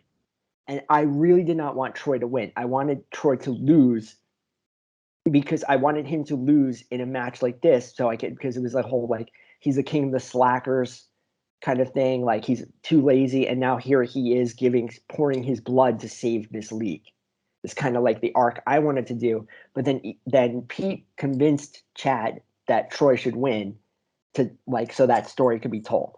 Right. And I'm like, either way. And then we had like a rematch that was like a I quit match kind of thing. So it was three defining matches of my career. I wrote two of the matches, and they were two of the best things I've ever written in any form, any media any article I ever wrote, any comedy act I ever wrote. These two things were great. And then, so then what happened in New Frontier Wrestling? I had this whole idea of called the Wyndham Clan, right? And it was going to be like, it started as like a Nexus style takeover, because Troy was never in NF, even though like I was doing a lot of stuff in NFW with like other characters and things like that. I never really did Troy there. And then I finally was like, all right, like, can I bring him in and can we do this? And I was like, I want to do like a corporate takeover, Nexus style takeover. And then it's going to go to like, like there would be a survival series match, like the Wyndham Clan versus like NFW's 5 best. And then we win, and then we get like half the control of the league. And then just kind of we build it to there. And then like everyone was on board, right? So then Pete had been bringing an Impulse, and like Impulse and was at like the TV, like Intercontinental title level kind of thing. Okay. Right? I hadn't been too familiar with like the character, and then I was reading it, and I saw like he had a tie to he had a tie to Eli Flair and Ivy and all this stuff, and I'm like, here is how the story ends. I have it in my brain. This is how it's going to end. Impulse is going to beat Troy in a retirement match. Like, think that is such a perfect way to end that, right? After the blood feud with Eli. Now Troy loses to his protege, right? Exactly. And then, yep. Right. But then it was just like, all right, so then it's like, how do I get there? So I came up with this plan of how to get there is so JJ, the aforementioned stooge, JJ DeVille, he was in the Wyndham clan. But now he was like the day-to-day operator of it. And he was like this, like really like real, like Machiavellian puppet master, super annoying, loved to throw his weight around, power mad. Like, it's one of my favorite characters. Like I've come up with, like super hateable, and really good villain. So the gimmick was that, and I came up with it with Pete. I ran it by him. Was like, all right, you're gonna lose. Like, Impulse is gonna lose a match to JJ DeVille via. It's gonna be through cheap bullshit nonsense, right? And like he's going to cheat to win, but the gimmick is that because of that, Impulse has to join the Wyndham clan. And then over time, as the story unfolds, is going to end with Impulse making Troy tap out in the middle of a ring where if Impulse, the gimmick's gonna be if Impulse loses, he's in the Wyndham clan forever, right? Or some whatever that is. But if he wins, the Wyndham clan disappears and Troy Wyndham retires from wrestling for good. So Impulse is the hero, right? I had it all mapped out in my brain because there was going to be Impulse's arch rival up until that point was his character Castor B. Strife. So Castor B. Strife was going to come in and he was going to save Impulse from when the Wyndham clan was going to try to intervene. Like, I had this whole big drama thing in the final match mapped out in my brain, right? And it was just going to need like a year to get there or however long to get there. But then my thinking with it is just like, then like we had a to build up to like this 5-on-5 match, right? Like Dan Ryan joined the Wyndham clan and he like turned on his NFW comrades, and like so like there was like 5 characters like all like laying people to waste, and they laid like Impulse like ate like 25 power, like 20, all finishers, like a 5'9" ridiculousness. Yeah, 5'9" Daniel Bryan clone, and then like the first note back is like, yeah, I'm back up, and that didn't hurt me at all, or something like that. I'm like, what? Like, and I'm like, I'm writing you in a match. The next show is a match. You're losing. Your character is losing, right? It's like not even to protect you for being like an injured character. It's just so much better drama if your character is injured and is going in against the odds. Just like it's the underdog story. Yeah, and then the thing with it is that Impulse, like since he could never cheat, right? How he was going to lose that part of the match is he had a chance to like hit Troy Wyndham with a chair, but to like knock him out or whatever. But he couldn't do it. He couldn't do it. Yeah. And that cost him like like that, and that's how he was eliminated from the match. But I was so mad because I'm like, I really like that moment. Like, that's a cool character moment, and that's like a cool like like, all right, like a character choice. Like, you have this moral code. Sometimes the moral code doesn't let like you have to, if you're with that character, that's going to happen to you. Like, that's a cool thing with your character. But I'm like, just imagine like if he's like crawling and he sees it's like a chance to finally get, and he's got the chair. It's like dramatic. He's like limping. He goes to do it and he just can't. And now I can't write that. Like, now I can't write this super dramatic moment. Now it's a good moment, but it could have been an A+ moment. And I was bummed out about that. And then when I was talking with Pete about this whole thing about like, yeah, like we're going to do this. And then it was like going to be like, well, no, like I don't even remember what it was, but it was just going to be like Impulse was going to keep on getting things over on the Wyndham clan, even though he worked for them.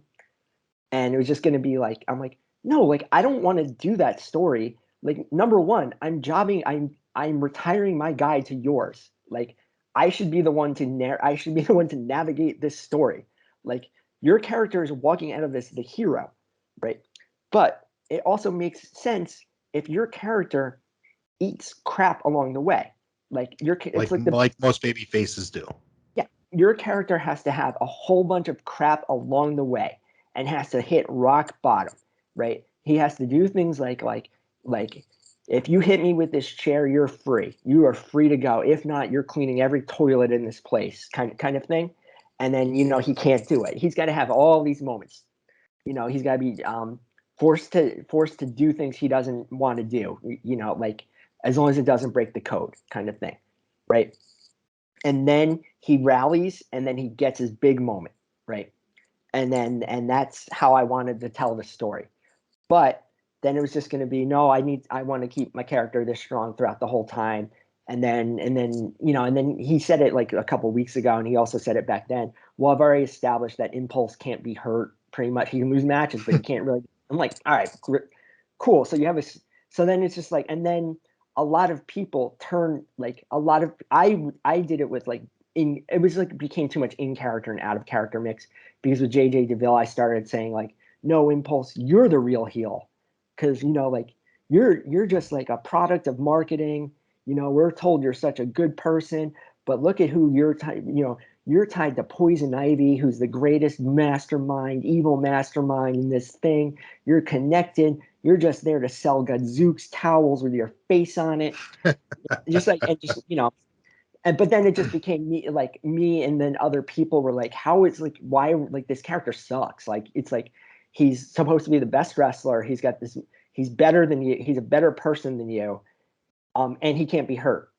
So it's just like, why are we like, so that was my side of the coin. It's like, I just like, if you had a character who could show weakness, it's and I like to do that with my characters. Like, right, my favorite storyline I did in New Frontier Wrestling, right, and I only did this with my character. So I wrote, no, Jamar, they were kind of Jamar's characters too, because he wrote a lot of it. But Jamar, he had like a throwback 80s heel tag team called the Midnight Wrecking Crew. And it was Blaine Hollywood and the Black Falcon, Malik Anderson.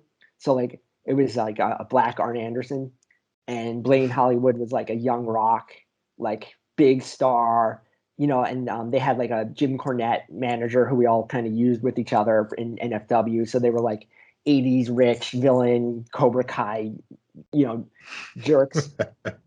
And then they had like an NPC guy that called DC Stratton, and he was like a former backyard wrestler, I guess, like kind of a proto Darby Allin type, right? Okay. And then they had been using Tsunami as an NPC in a tag team with him. And I'm like, I was just like, I don't want Tsunami to be an NPC. Like, he's like one of my favorite characters ever. Like, I've used him so many times. Right. So I'm like, all right, all right, I'm taking this tag team. I'm taking him as a tag team. And then I just kind of was like, just hit me like, all right, like, I want to make DC Stratton into like I got a great story for him. Right. And the story became that, like, Wildstar was like too hurt to be a wrestler anymore. So he was kind of like their manager. Between him, like, they'd all come to ring together, but Wildstar was kind of more like the trainer. And then they had a former character, like an old character that Jamar made called Rain, who was like this like goth princess of the night kind of woman. So then she became DC's love interest, right? And they were like, like, they were just being like, they were like kind of like young alternative teens in love, like going, and I would role play them at dates at Cadova and stuff like that, like just like and DC was like, he grew up like, he was like a parent of like raised by his aunt in Lehigh Valley, didn't really have anything but his love of wrestling, underdog against all odds. So then they got into a blood feud with the Hollywood Wrecking Crew, who were like the champs, and it went like, it kind of developed, and like they ended up breaking Rain's neck after a match. Like, they attacked her, and so they put her out. And then and then I established that Wildstar was Rain's uncle.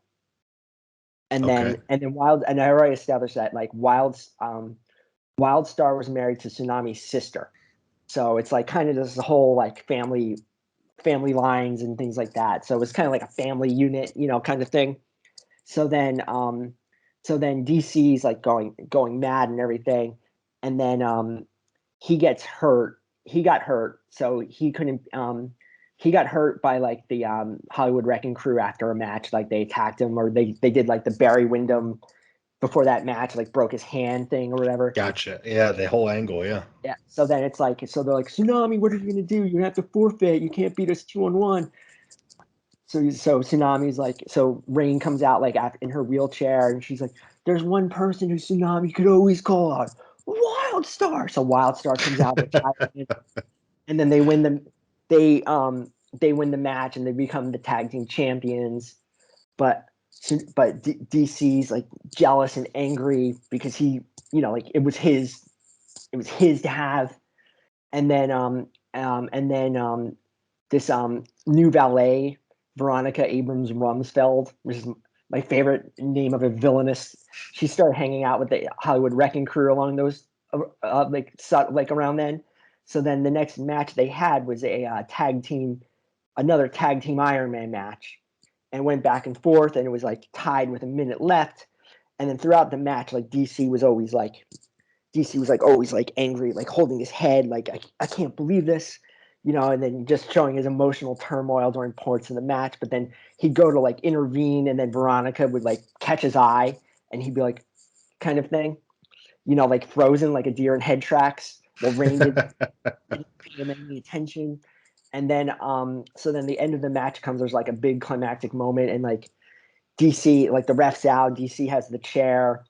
And then like he looks at Rain, he looks at Veronica, and then he hits Wildstar with the chair, throws Blaine on top of him, and gets the 1-2-3, and he joins the Hollywood Wrecking Crew. Reveals that his real name, his DC stands for Dorchester Stratton. And he goes, he's like, now he's like, I always wanted to be rich, like just sells out and everything. And then I had him like, he went from like his like theme music was like Fall Out Boy or something like that, and became Dirty Laundry by Don Henley, because now he's like talking about like going to Eagles concerts, like front row Don Henley, just like total sellout. And then Jamar Katz came up with the idea that like, because now he's wearing like his character became like Don Draper. Yes. Like I made him like, okay. Which I like, because it's like on top of like wearing expensive suits and like the whole like powerful man thing, but like Don Draper also has like his hidden past of like growing up poor that's damaged him. So DC still has that. Like and I always would do a lot of times, like if he had to interact with Rain, DC would come out, and then he'd have to like dress back up into the part he's now playing, kind of thing. So that was my favorite story. I got to tell that. And Dorchester became a really great villain in NFW too. But I can't like do that. I can't bring that character somewhere else. But I loved him. Like it's hard to bring it over. I can't bring it over anywhere. And it's hard when a character is so ingrained in one place and has such a great backstory, it's hard to get that over in another place. Yeah. So before we get into these interview questions from the crowd, you'll be hard pressed not to mention Empire Pro. Yeah. So I was not like that active in Empire Pro, even though Brunk is my dude and Lindsay is, like Lindsay's my homie too. But the reason I was not into Empire Pro is, number one, there's just only so much you can do, right? Number two, the aforementioned Stanton guy was really involved in Empire Pro a lot of times. And if he was in a league, I just did not take part in it, because it's like, this guy, I just don't get along with this guy. He's terrible. Anytime I am in the league, he messages me all the time, and I'm just like, no, something's afoot. I'm just not into it. He wasn't, so I was just like, I just want to keep away from this guy. Like, he's just going to ruin my fun. So I would be in Empire Pro in bits and pieces. But one of my favorite stories in Empire Pro was when Lindsay Troy won the world title for the first time. The character was under the name Dis. And I've been reading like Empire Pro because I really like that league a lot. Like I really enjoyed it, and like the personalities and liked a lot of the wrestlers in it, and the characters in it, and handlers I was friends with. And then I really liked like the diss angle, and then it was like the big Lindsay Troy reveal. It's like a woman won. It was like really cool. It was like super well done. It was like really cool. I think there were probably some boneheads back then who were like, no woman could do instead. Like it's like fake wrestling. It's like even faker. It's fantasy wrestling. It's literally things that couldn't happen in real life or wouldn't happen. It's fantasy wrestling. Yeah. And I thought that was just like really cool. But one of the things they did was like they were saying like, who's this? It's a tall, slender build. Could it be Troy Wyndham? So there was like a name drop, and then there are other characters mentioned as to who it could be too. But I used that as like the seed to like, all right, like this is how I can get like a good angle to get me in, is that Troy claims like Troy's motivation was like, all right, Lindsay, like you came in as this, you led people to think you were me because I'm a huge star. You just wanted 10 seconds of my, because you wanted my fame because I would never make out with you, just like being like a total asshole. And then, so then what happened is when Troy, I think that was his motivation. And then when he came in as this too. And he attacked Lindsay Troy, and he had like his mat. He had like I always had a lot of goons with Troy, like a lot of like different muscle or lackeys and everything. And his flunkies in this one was the mysterious Zoltan, and August De La Rossi. And Zoltan's character he's this big muscle. He's like an old CSW guy. I like that name is so amazingly stupid wrestling that I loved it, and it took him. And like I just drew him that he was like this big like Eastern European goof with like Z's drawn in his head. And then that was called like they were called Troy Wyndham and his entourage, because it was when Entourage was big. So the main thing I gave Zoltan as his character type was he because it's like they did an episode of Entourage when Johnny Drama was like, hey, Lamar Odom, check out my calves. So Zoltan would just like approach, like just was like, hey, check out my calves. So he had like really, he was always showing off. He's really impressive with his calf muscles. It was like, and was from Europe. Instead of biceps, yeah. Yeah, exactly. It was like all stuff like that. Yeah, check me out my body. I'm very sexy European man, Zoltan. Check out my calves. And then August De La Rossi is one of my favorite flunkies ever, because he was like an annoying Bernie bro, but like well before like anyone even cared about Bernie Sanders or like anything. So he's just like in your face, aggressive. Like, yeah, I read a column for whatever is like, like alternate, like I'm changing minds, you don't have an opinion about nationalized socialized medicine because you're like just saying things, just like super smarter than now, smug leftist kind of, and he was like hipster, was always like, yeah, I'm into Arcade Fire, right? Like I was in that, like just always dropping. Like he lived in a loft in Brooklyn, just like every annoying like 2000s hipster thing you could do. And of course, like Troy would have this guy as like his flunky. So what they did is like they kidnapped Lindsay Troy and brought her to like some whatever back room thing or whatever, and she was like out cold or drug, like whatever nonsense they did. And August De La Rossi, he became like like there's always those people like who are like your friends who are ministers at some church so they could do weddings. Yes. So he had done, I am one of those people. yeah. So he had done that the night before to become an official. Like I registered, I got this, it just came through.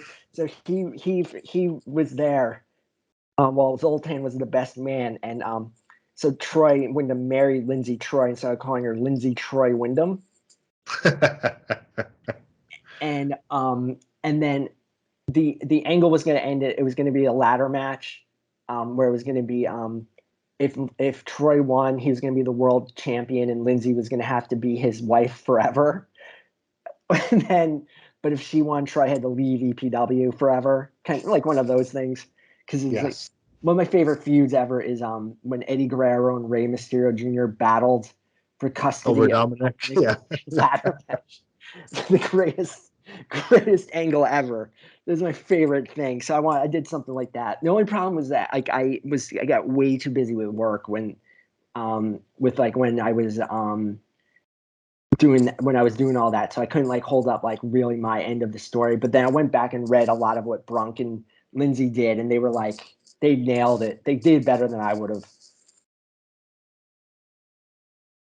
Well, good. That's going to lead us right into these interview questions from the crowd. Are you ready for them, Greg? I am. We can skip many of them too, because Yeah, we're gonna asked a any lot of them that we hit already on the show, we'll go ahead and breeze over. But Rossi Orton's up first, and this is one we just discussed. But shout out to Ross; he's a good hand. Fill me in on the whole Lindsay Troy Wyndham angle, please and thank you. So we just kind of did a quick recap. Yep, quick recap. And I also told them I also told them in private message. Oh, well, very good. There you go. Greg pre-answering the questions. Yeah. Yes. That's just the, asking sha- our questions. the Shadow Pope's up next. It is Pete. Where do you think your Fedding career would have gone if you hadn't taken Troy Wyndham over? I would have found something. I liked it too much, and I was too creative and was too really creative, and I'm really like I got a good skill of writing, so I would have found something and would have had like I mean I had like a good breakout with Tsunami and Wildstar, so maybe something with them. I would have found something at some point that was like really clicked. Maybe not as magically as that, but I would have gotten there at some point. You would have had a similar character under a different name, maybe. Yeah, probably something like that. Yeah. Yeah. Question 2: which of your stables was your favorite, and what did you like best about it? Oh man, I had so many stables over the years, just way too many. I think um let me think. I always did like I had a huge thing for the like the Wildstar Tsunami combination. They always had like I had this funny thing with them where they always had a new nickname they always had a new tag name depending on that where they were. Like they were the Suicide Squad, and then I left for a while, and then when I came back, um they were Dawn of a New Day, which is like done in like 1998, well before the New Day. Yeah. And then they were NC-17 for a while because Chad and Steve wanted to call them that because they heard about PG-13. So then became that, and then there were a couple other the Foreign Exchange because they were partners of this British wrestler Lawrence Stanley. So then they became the Foreign Exchange, and there was always like a whole bunch of other kind of components and names with them. New Day, when they were in my last step with them in New Frontier Wrestling, they were New Day Rising because of a name of a Hooster Du song I love. And it was like that was their theme music, and then it was like cool because you could chant NDR, NDR, like like a 3 letter. And then I always liked those guys, especially when I got to do like the stuff with DC and Dorchester involved, and to tie it all kind of in together. And then I also briefly I had sketched out where their sons were going to start being a tag team. And they were gonna like I had a whole bit I have this in my brain like them as a tag team and where that would have gone. It would have been great. But they were gonna bring Dorchester back to DC kind of thing. But I always like those guys too, and I always got to be funny with Wildstar at the end. Or like I morphed him because he was always serious, like a serious wrestler. But I managed to make him serious and like ironically funny because like I ended up making him have my music taste, where he would always say like like since he's 5 stars, he's into 5 star albums. So he's like, of course, like I'm into like he's like it's like yeah like so his like theme song was like REM or and he'd be like yeah I just spent like a whole weekend I just spent a whole weekend watching every Billy Wilder movie. Like so he's like really into 5 star everything and like a snob about it, but not like obnoxious, like or and then he'd do I have him do things like he's like Before I begin my promo, real quick, I just want to say, if you're a man over the age of 50, I want you to get your prostate checked. My father, and then he'd go into thing about his father having like prostate cancer or something like that. Just and just did it like wrote it like deadpan, like it's Just just a little PSA. yeah, just stuff like that. I'd always kind of throw in just because I'm like that is something I think a wrestler would do maybe in like an earnest moment, and it's so dumb, it's funny to me. I always kind of did love those guys, like more than I really did love those guys. Well, speaking of loving those guys, who did you prefer, Craig Miles or Mike Randalls? Oh man, I prefer Randall's just because like that character was so integral to Tsunami, which ergo became so integral to me.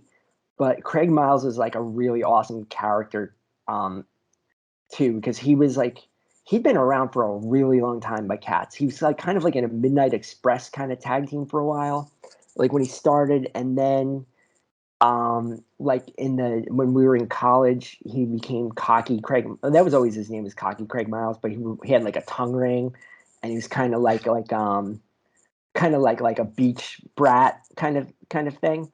And then later on, he morphed him into like Tyler Durden or whatever his name is from Fight Club. So it became like that Oh, was okay. like yeah. So he did that like the Tyler Durden thing really well with him. Like so that was a really cool character. But Randall's is like I mean it's like a lot of guys like whenever we talk like who are your top 3 characters ever, like Randall's was always on that list. It was such a big moment for me to my journey with this. And finally, from Pete, for now, who had the most unrealized potential, Joe the Plumber or Eddie Love? Well, Eddie Love lived up to a lot of that potential. He had a lot of like he won titles, big titles in leagues I was in. He was um but he could have like if Ed, who handled him, like stayed around and decided not to instead to be a responsible parent. Um, Come on. yeah, he would have been like this, like the greatest character of all time, maybe. But Joe the Plumber was a really cool character too. That was done by this guy Devin, who I was um, friends with and was in touch with him for a really long time after too, because Devin was kind of like my man, like kind of like he was like my man. Like I was kind of like mentored him when he started a little bit, and he had all these really fun he had so many fun characters. I can't remember.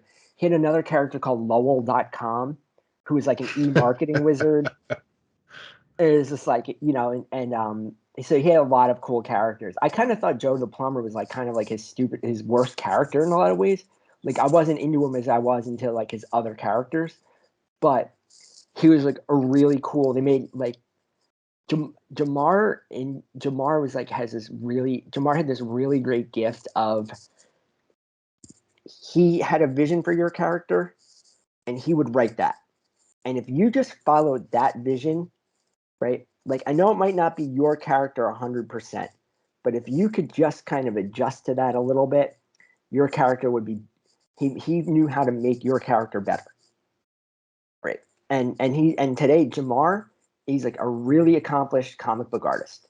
Like he's Oh, that's nice. Yeah, yeah, there you go. yeah, professional full-time comic book artist. He teaches art and you can it makes sense that his such a great comic book artist because he sees things and knows he can draw what he sees, right? And it's like one of those things like he has a vision for your character. Just I learned from being his friend and other leagues and everything, like just listen to him, and like he's not telling you what to do. He just sees like this is a good way to do it. Just follow that path and you can do it. So he did that with and a lot of people didn't like that, like, oh, you're taking too much control of my character and blah blah blah. And it's like, well, no, your character sucks and now it's awesome. And if you just you just followed, you just did what he set you up to do here, you'd be great. We're just Like, we're giving you a pathway to something different. yeah, and so Jamar really, I would say he did more for he did a lot for getting Joe the Plumber because he made him into like a good like Steve Austin kind of type of guy. And because Joe the Plumber at first was kind of like this kind of dumb like comedy thing, and then it's one of those things that we do in EFEDs where like there's like the comedy, there's a character who's like a comedy and it's like funny, But then it's like, oh no, of course he should be the main event. He should be the world champion. It's like, no, like he's fine just as a comedy act. Like you know what I mean? Like, you can keep him on the mid card. yeah. Or like there's also that thing that I love that we do in EFedding a lot where well, like I think one of the first times we talked is like the guy who has 20 he'll be a rookie wrestler and he already has 35 pages of backstory is one. And then another one I like is characters who inexplicably grew up in an inner city neighborhood. Like maybe like a white character from like Compton, or like grew up in the projects of Baltimore, like West Baltimore, The like, Bronx or yeah, something. right. And your character's first name is like like Trevor, or like something like that. And like, yeah, like no, like I love that so much, you know. And it's like I'm like, yeah, no, like do some research, man. Just like do a little bit of research. Like I always love that too. But yeah, no, but Joe the Plumber became like he became a cool blue collar hero like type of character because Jamar like really opened that lane, and Devin was such a fun, good person to like who listened to and liked to take characters in directions like he didn't always have in mind. So that was like a really great match. It sucked that Devin had to go to grad school and take his life seriously and get advanced business degrees at one of Canada's finest academic institutions. Why would you do that when you could Yeah. EFed and waste your life away? Yeah. At your favorite admin, it's Lynn's. I'm going to have more questions for you, but tell us the story of your appearance on Where in the World is Carmen Sandiego? I've done it too many times. It's on 500 other podcasts, and then if you just Google Gregg Gethard, Carmen Sandiego, it comes up. Just I'll save everyone's time. There you go. Okay. From Meg, what cheesesteak is better, Geno's, Pat's, or Tony Luke's? D'Alessandro's. D'Alessandro's, the real place to get a Philly. If you retired today, what's one thing you'll look back on fondly? Like, I mean, I kind of am.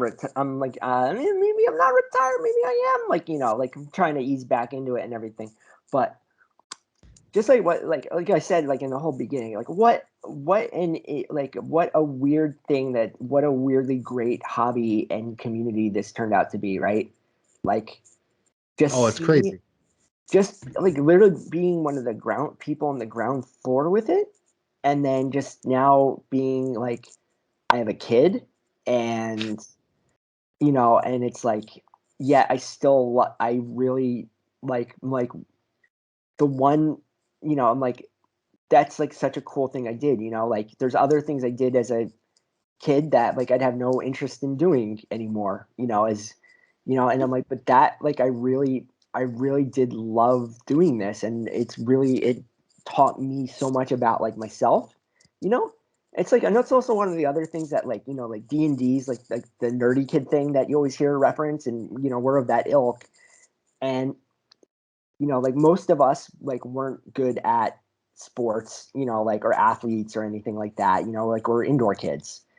And one of the things that like D&D gets a lot of credit for, and it's the same for us, is that like D&D, you know, like gets kids who didn't have like the coordination or athletic ability to be in a team, but you learn because of that they're in a team setting and they have to learn the problem solving of a team kind of thing. Like you have to how to come in, and it's the same with us, you know, like what we said, like how to put things together and manage and et cetera, et cetera. It's like, but it's like we also learned how to like, you know, like creative people don't always work the best together.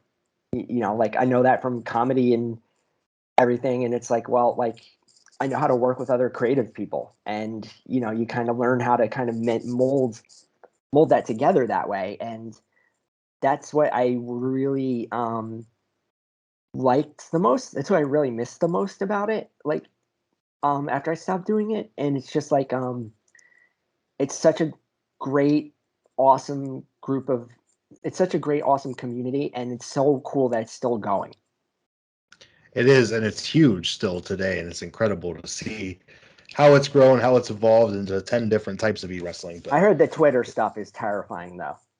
It's incredible. It is terrifying. From Brock, why are the Pittsburgh Penguins Yeah, better so than the pass. I don't care about. Flyers? I don't know. I don't know a thing about hockey. Pass. Why is Gritty a hack?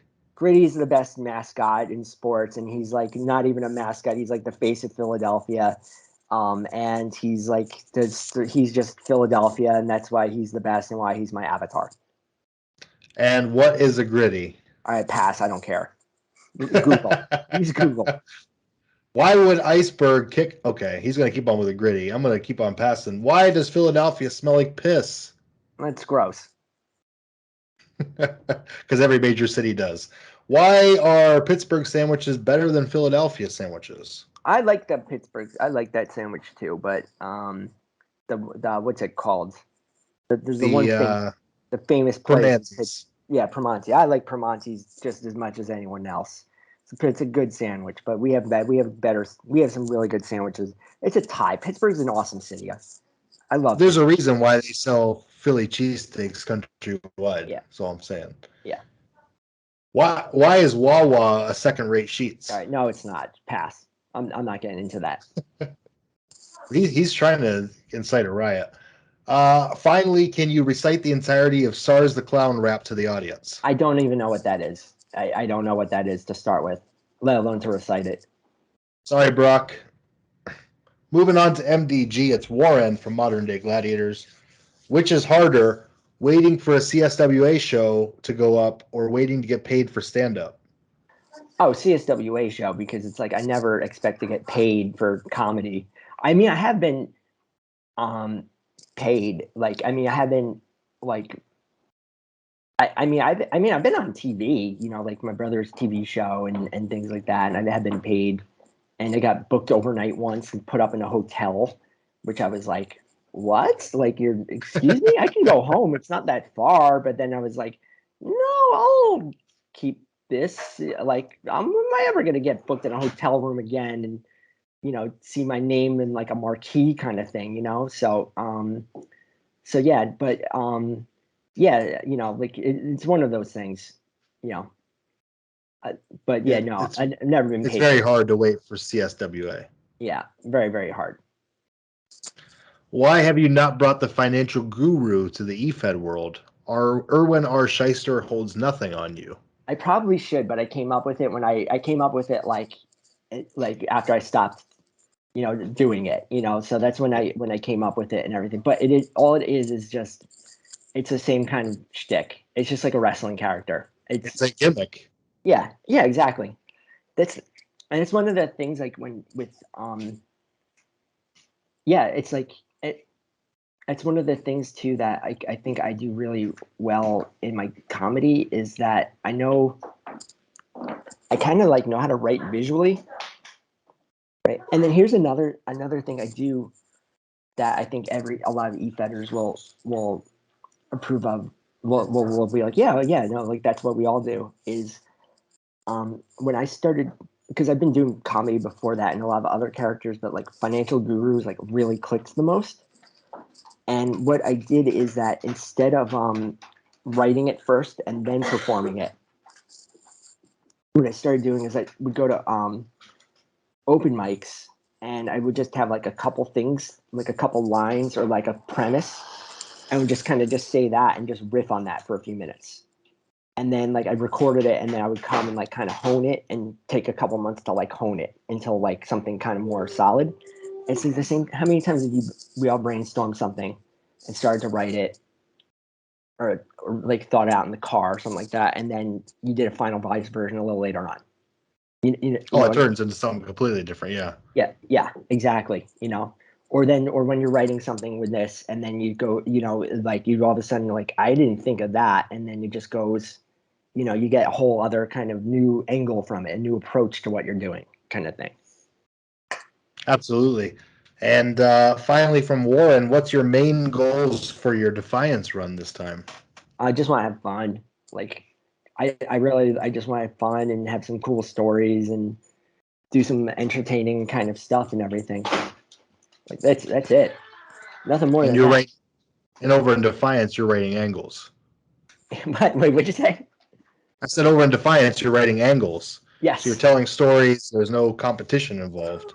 Right, exactly. Yeah. That part I'm really excited about. I really like everyone there is really nice. It's really well done.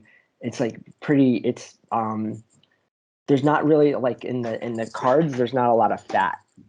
Yep. And there's not and like one of the things that like when I left EFedding that I was kind of like over was like the whole like short story format of everything.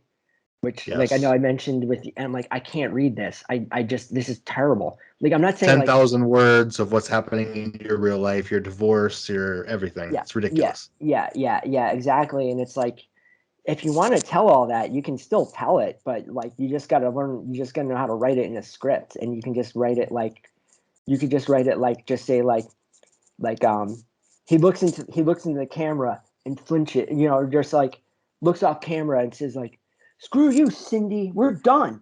I was like, "Ha." Yeah, just kind of like it's like it's not that hard to do, and everything, and not trying to say like I'm like this like screenwriting pro or anything like that because clearly we're not, but I just think like that's just an easier way to like visualize and read this stuff. And it's like if you want to get into a character's backstory, like yeah, you can do that, but you can also write it like you can write it visually, like you can write it in a script. Like it's not that hard to do. But like if you're going to not like that was like the worst culture war because I lost it too. Like I was clearly on one side of it, and I clearly lost it. I was a It became hardcore. a big thing in e-wrestling forever. Yeah, and it's like I no, this all sucks, and all of these characters are the same. There's Yeah. nothing. None of these characters have anything different about each other. They're all like goth. Maybe one of them. Maybe they like Insane Clown Posse a little less than the other. Is like that's the differentiator. It's like the one person's like never been to Gathering of the Juggalos. At that mask guy wants to know what's your favorite feud? Oh man, so many. I'm trying to think of so many good feuds. So many good feuds. I mean, the one with my brother, the one with my brother, obviously, I think has got to be the one nearest and dearest to my heart. That one was like, that one was great just because of all of that, and then just because of the backstory, and also my brother, like my brother also doing it. And then what was really really cool is my brother's made a couple like he made like one or two comebacks over the years, and now like I mean, people probably know like who might know my brother is like a pretty well known comedian and been on a bunch of TV shows and things like that, and he's made some like kind of brief comebacks over the years, not like in a really long time.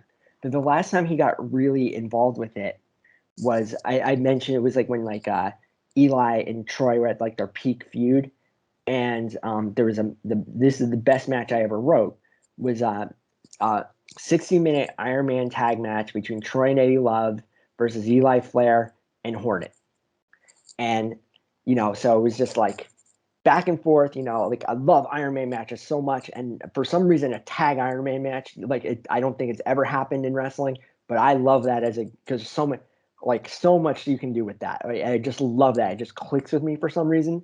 And this match went back and forth, and I always set it up good. Troy, since Troy and Eddie are the good guys, they get the first fall. But then the heels they find that they cheat and they get a couple more. Troy's finisher, like he can hit it out of anywhere, but this time it doesn't work, and it just builds and builds and builds, and it's like a tie. It's Eli throws Eddie Love's girlfriend through a table and takes her out, and it's a tie, and the heels are about to win because of lyingness, and then who comes out but character Cardigo Mysterian, and Cardigo Mysterian it was my brother's character, and he built him up because he built him up like as the muscle man for this rich white rap wannabe kid, and then that's how my brother introduced him, and then Cardigo like turned on him and started gaining more and more like kind of like he's picking up steam and traction, and then revealed who he was. He's like, my name's Famine. I'm the only wrestler who's ever killed his brother in the ring because of course, Famine killed Pestilence, but I brought Pestilence back to life, of course, when we were kids. But we just he did this thing like, I've had to live with that guilt my whole life. Now, and now it's time on, retribution. I'm going to get retribution tonight, kind of thing. And his retribution was being the person to join with the good guys to save the day. kind of thing. So it was cool because I had the match between like the 4 of the best characters, biggest name characters in that league. And it was the best match I ever wrote. And it was like perfect, like perfect. And, the heels are about to win and it's a tie. And, they're about to do something terrible. And then who's that from the crowd? That's Cardigan Mysterion. He's got him. He's got Hornet chokeslam. That was for his brother. Eddie Love with the pin. Like that kind of thing. And what was really cool about that was that when people were coming in with like to saying like what they thought of the match and giving the feedback about it, everyone was congratulating my brother for it. I got some, like I definitely got some, but a lot of people were like hitting my brother up on instant messenger or in like the forum or like, oh my God, Chris, we're doing a run in. Yeah.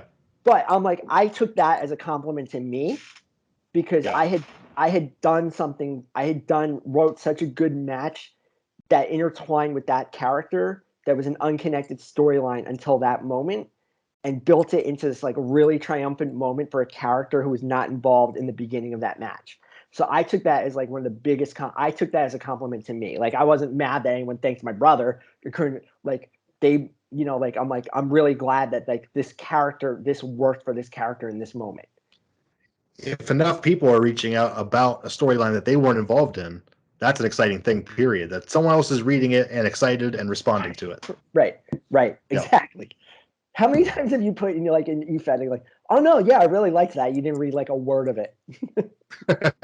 Oh, so much. Oh yeah. my God. Oh, I love that. I've skimmed so many results. Let me just say.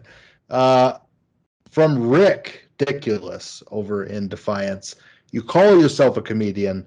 Tell a joke that would make the Undertaker break kayfabe. Pass. Hardest passes. Being that you're writing in Defiance now, at what point will Troy Wyndham work with the best talent there is? Ridiculous. Probably at some point. I don't know. Like I'm still trying to figure out even how you write cards there. It's tough, but it's a great angle fit. I'll tell you that. I only say that because I'm an award-winning champion there. Why is Ron Hextall the best alumni to bring back? I don't care. Pass. I don't care. All these Canadians, all these hockey fans. From Alias, how big is it? I don't know what that means. I don't know if that's a reference to my genitalia or what. I don't. But I pass. It's dumb. You got a lot of fun fans on the show. Yeah. Word association time. Are you ready? I'm ready. First thoughts that come to your head from Lindsay Troy. Dan Ryan. Dan Ryan, one of all time. He's at the top of the list of best Troy Wyndham foe because me and Bronk have like really similar senses of humor, and our characters really mixed well together because like Ryan's kind of like a Brock but like snarky, and Brunk can hang with like Brunk's really smart and funny, like in the same way I am. And and he so we would always have good back and forths with like the arguments and like the promos and stuff like that. I would always laugh at like some of the stuff he would come up with. He's really good. Big fan of Brunk. Oh my God. Lindsay Troy. I mean, I would not. So I talked about the Lindsay Troy Wyndham angle, right?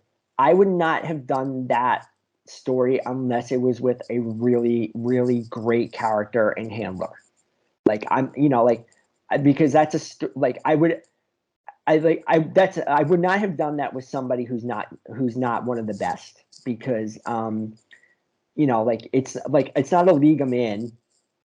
First of all, second of all, like for something like that to really work, if I want to put in like a really kind of silly, ridiculous, real wrestling soap opera story, and it's got to involve somebody else, I want it to be with somebody who gets it, like who's going to play it right, like who's going to play it straight. We know everyone in the world could tell how this was going to end. Like the end of this. like she's got to win, of course, but you know how to you have to do something like that with somebody who can do it, who hold their end of the bargain and put their own unique great spin on it too. And Lindsay is, that character is a fantastic character. Like just reading her stuff in Defiance, like right now, I'm like, man, like this is so good. Like the stuff she's doing with the comments section and that crew. I love that crew. That's a really funny act. But Lindsay just like kind of like in the last thing I read in Defiance, she kind of snapped and was yelling at people and like, this is what you get, you mess. Like I'm all in on this. Like this is great. That all-time great character. Shane Southern. Oh, he's one of the lost great characters with an awesome way of how he ended in EFedding. Is he was a pure babyface, like pure Southern, fired up Southern boy, old school 80s wrestler, and he was on Prodigy, and he was so good. And I had an angle with him where I had a stable with Troy called the Frat, where there's like Troy and like a bunch of frat boy goons, like lackeys and bodyguards and whatever all their names were. And the angle was that like I set it up and it was up to him. The guy who handled, his name was Jason, and it's like, all right, if you turn and join the Frat, you're the world champion of UWA, right?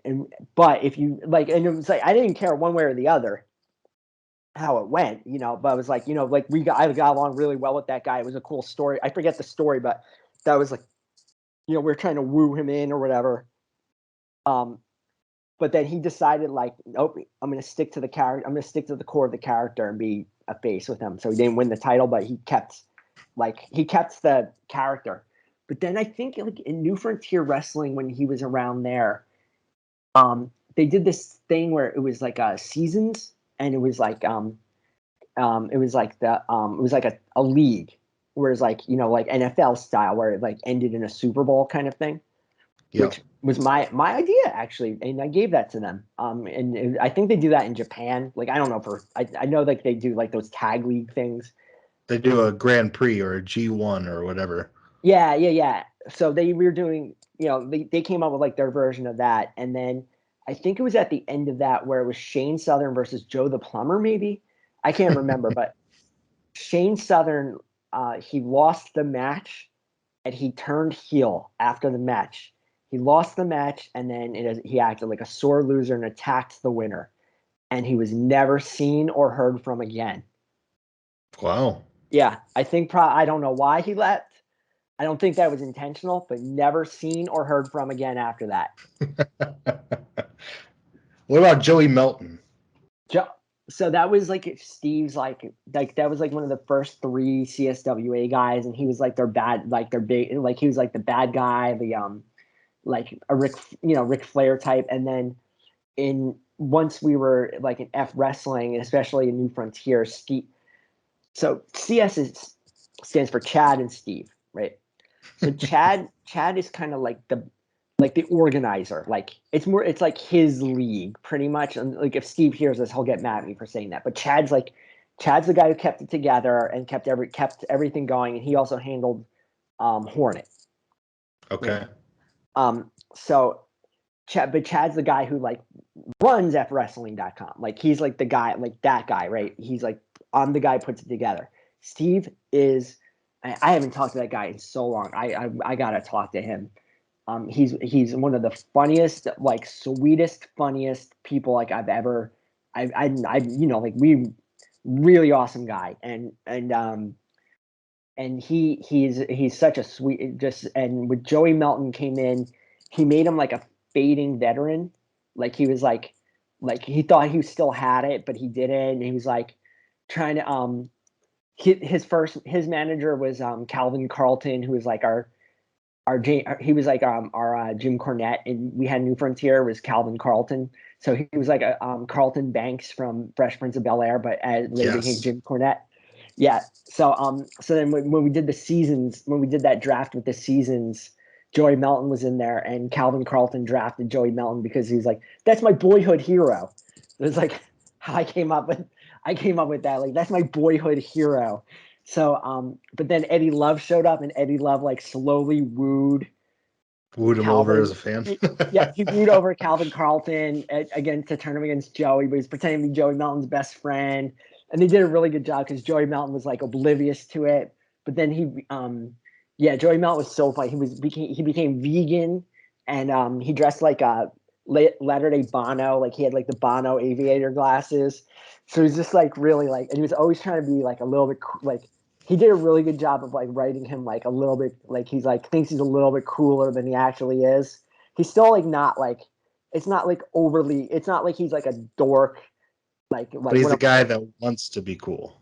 Yeah, exactly. It's like really, it was one all-time really great character. What about Michael Manson? Oh my God, that name is exactly as it sounds. It was a Marilyn Manson character, but it was good. It was a good character. That was done by the guy's name who handled was Mikey, and Mikey was like a good dude. You know, like he had like a lot of. He's always like kind of like, I mean, I think we've all in EFed have been known to kind of like overshare probably behind the scenes with people at times. You know, it makes sense. Like, you know, we're internet nerds, and you know, like, but he was really kind of like really bad with it, and I don't want to say oversharing. Like, he wasn't like oversharing like embarrassing stuff. I don't want to say oversharing. I think he had a lot of problems, and it was just like one of those things where it's like it gets to, you know, like, it's just like, I don't know how to talk to you, you know, like I don't, you know, like I'm not a professional, you know, like I'm not a psychiatrist, and you know, it's like, and you know, it's like now I think I could figure out better ways to handle conversations with people like that in hobbies, you know, and like how to steer them to the people who can help. But you know, but yeah, he did a really good Manson character, and that I think was also another credit kind of Jamar character too, because oh man, there's so many Marilyn Manson characters I had to deal with. But he was like good because he was like, it was like if Marilyn Manson was a wrestler. Like, it wasn't like if you know what I mean, you know, like it was like a good like shock. It was like a good shock character who was a wrestler who did really good evil stuff. So it was kind of like maybe like a little like Bray Wyatt-y kind of, go. you know. Sure. And that was like Jamar did a really good job of like making like all right, here's my vision for this, go with it. And Mikey ran with that too. That was a really all-time great character. Cameron Cruz. The best character name. That is such a great wrestling name. I was obsessed with that name. And the guy who handled it was this guy Tommy, who was like, you could do whatever you wanted. You could always put one over on him. It was like he was always up for. He's like one of those people. Like, I wanted him to be really good at this, because I really he's a good person. I didn't even really know him all that well, to be honest. Oh, like I just liked his. I really liked the name of that character. It's just such a good wrestling like Cameron Cruz. And then it was like, and then his moveset, he had so many funny, like so many names that were just like, because it was like one of those things in the indies, you know, like indie wrestling in like 2007 when every wrestler, every move has a name and it's a finisher. Like nobody has an Irish whip, but everyone's got like a 5-flip Canadian destroyer and all has the names. He had all kinds of moves and names like that, like the shipwreck or like cruise control. Or like, you know, like it's like all like he had 500 names like that. He had a girlfriend valet type named Mercedes. jeez. Yeah, so it had like all of like the sleazy wrestling checklist that like and it's like it was one of those things like if I had this character, it would be so like like him. It's just like a flat. I hope he doesn't listen or isn't on the forums or anything like that. But it's like, you know, it's like kind of like, you know, like he's there, you know, he's like a generic EFed wrestling character, right? He had a catchphrase which was, "That's a reality check you might not like." And I actually performed as this character on the comedy stage. Oh, I geez. I did comedy thing where I had my EFed characters brought to life, and I could not resist. I had to bring his. And it was like, that's a reality check you might not like.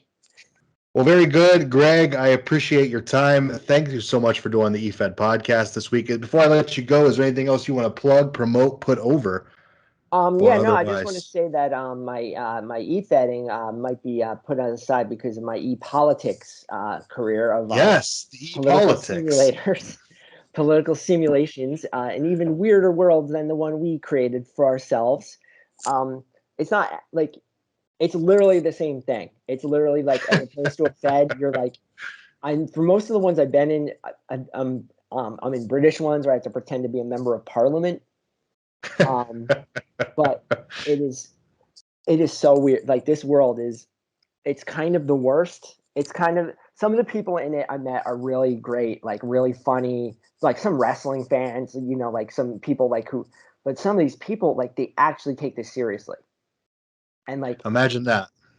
well, it's like one but no, it's different though. It's so different though. Like the differentiating between character and person isn't there, right? And I'm in one right now where it's like US, everyone in it's in Senate, and we're in a like I'm a Democrat, and we're having like our big elections coming up in a week or two, right? And somebody's their character they're playing is like an Ivanka Trump like thing, and and like the backstory is like a billionaire heiress kind of thing. It's like a really cool backstory.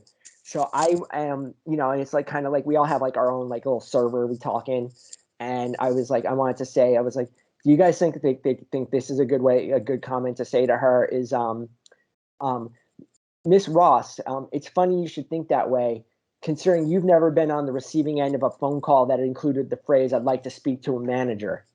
Right. And then this guy, he better not be listening because this guy, he's the presidential candidate for us, and he does Okay. not. This guy does not have. He's like, could you tone it down and say something like say it a little bit nicer because I don't want to jeopardize the election. Yeah, and and then and then in another, I was in a different one with him before, and he was just he's just as lame there. So, so since I had a problem with him in the one I was in, because the one I was in, I'll save the details. Like I already did a podcast about that, but I kind of got into it with some people in that one, not as a fight. They just did not understand what I was doing because I'm doing it more like how I would do EFed, where it's like Yes. there's backstories and like my character's ridiculous, like I want to have chicanery and politics is dirty business. I want to do that stuff. You can do it to me. But then other people are like, no, if you do that to us, like it means we can't work. We know not to trust you in the future. But yes, in the future though, if it's a different game entirely, this did not exist. Like they don't get that part of it. So I joined this US one. I was looking and I saw this guy who's the presidential candidate who's in this one. And I sent him a message. I'm like, look, man, I'm going to be in this one. Don't worry. I'm going to take this one a lot serious. I'm not going to be doing as much as much as he's like, no, it's good to know. If you start to get out of hand, I'll let you know. I am waiting. I am waiting to pull the trigger. I'm waiting to pull the trigger to ruin this guy's presidential career. I cannot Oh, wait. amazing. Putty in my hands. So Putty. if people want to find e-politics, how do they do that? You just send me a message on Discord and I'll tell you. It's awesome. I've got to see this. I'm interested. Maybe that's the escape from e-wrestling that some people need. Yeah, yeah. But imagine if like telling you about e-wrestling people were normal compared to some other people. I have to see it to believe it. Oh my God, the interactions with these people are so weird. There's no differentiating at all I've between like I've got a group of friends who I think would be really into this idea. yeah. I'm like I made somebody quit. I was in this thing. I was in this one this UK one for a week. And the things I did were so objective to this one person. He'd been in the it's like the CSWA of UK political simulation. It's been around since 2000. This guy's been in it nonstop for 15 years. He wrote like the whole game mechanics of it. He got so upset with me, he quit in 4 days of me after me being involved with this. I didn't even do anything. I didn't even go out of my hand. He just didn't like it that I leaked something to the press. And I'm like, I didn't leak it. Like my character leaked it. But no, that says something about me. I don't know what you're talking about. Yeah, it's a game. It's Can the you same way as portray how would your character respond to this, to my character leaking? But that means I can't trust you because we're labor and we work together. Yes, I'm a character. I'm not even British. I have no allegiances to the Labour Party in England at all. I'm like, what is going on with this? What is going on with this? There's so many people in that world who are exactly like that. You're going to ruin their economy, Gregg. This guy, this presidential candidate, this Nathan Eller, he does not know. I've been working with his. He doesn't even know how many enemies he has. Hopefully he doesn't listen to this podcast, or else you're going to be. Mister, I'm not taking any corporate money. I'm only taking grassroots money. Well, that's why you're down in the polls to the Republican, first of all. And then second of all, I'm not ashamed to go after that corporate money as a Democrat. I'll go after that corporate Silicon Valley money all you want. You're undermining your guy. Yeah, you're undermining mine. And then you're sending me messages, hey, can you give my presidential campaign $30 million? No. Oh, no. You'll take my corrupt corporate money. Sure. Don't think I didn't save that. It's not getting leaked to Politico. Leaked to the press. It'll be leaked to Politico in no time. I love it. I'm going to follow up with you on that. I'm going to check it out. Yeah. But in the meantime, make sure you give a Google to financial guru Gregg Gethard, and you'll see a fun little YouTube video that I've enjoyed a couple times now. Yeah, they're out there, man. They're out there. I wish I could perform again, but hey, I won't go there. I don't want to talk about that. But we still have a disease going around, and I don't want to give it to my son. So no more comedy for me. Fair enough. And Gregg, thank you so much. You can check out Gregg. He is currently over at DefianceWrestling.com as Troy Wyndham, and he's also handling over at Classic-Wrestling.com, set to make his debut here shortly. I still got to do that. I'm sorry about that. So that's what's going on with Gregg. Gregg, thanks again for joining us for the EFed podcast, buddy. Thanks for having me, man. I'm so happy I got to do this. Like, you have no idea how excited I am. You were pumped. You were pumped leading up to the interview. I liked it. I like the energy. Yeah, I'm so glad. Thank you, man. Thank you.